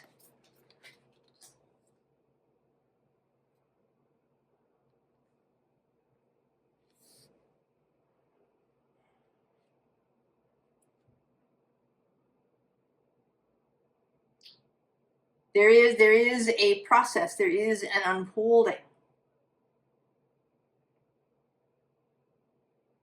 But it can't be pinned down.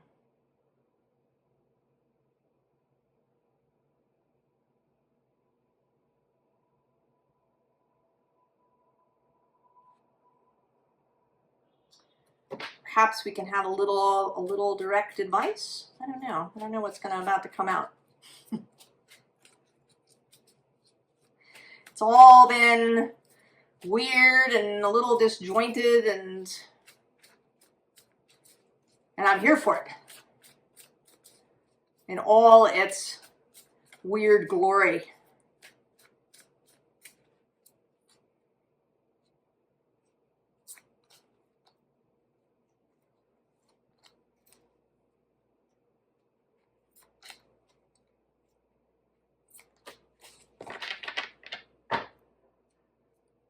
Oh, interesting.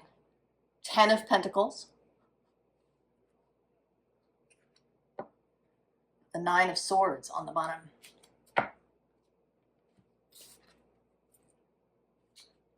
The Devil. The Hermit. The 4 of Swords. And the Fool. Okay. So, here on the bottom, we're where we may be. Filled, perhaps with anxiety, with worry, being up in the middle of the night. I don't have this. I don't have enough. What's going to happen? Will it be all right? Are we all going to hell in a handbasket? Is whatever it is. Right? Those hour of the wolf thoughts. And then this is what we are bringing into being, even though we're filled with all these anxieties.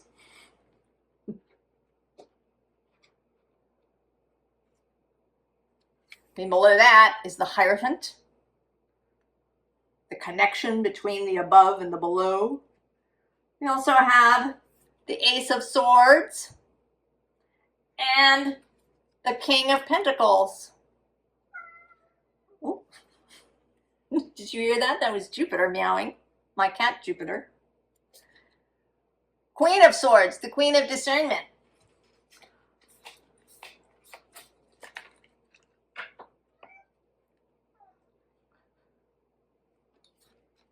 And then we have the Devil. He is on the job. The Devil is the master of all that is physical. Saturn, who precipitates the dream into physical reality. He does not need a minder. He does not need to be supervised or micromanaged.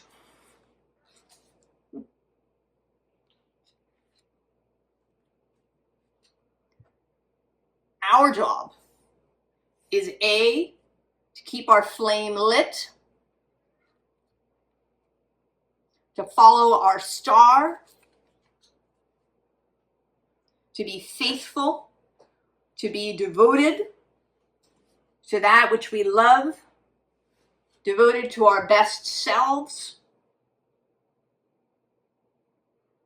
devoted to the life force, to the energies of expansion and life and vitality and joy. The 4 of Swords, to keep ourselves in peace as much as we can. As Jupiter, he's ready for lunch, and he's having to wait for me to finish. Are you impatient too? Perhaps we all are. But for a little bit longer, to sit in peace. And then the call will come. The call will come. We will be here.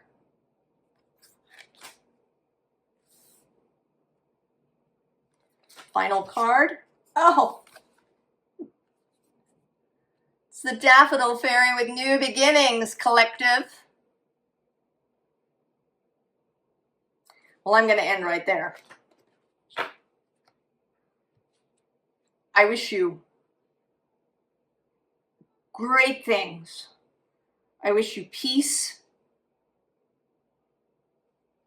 I wish you this, that words cannot convey.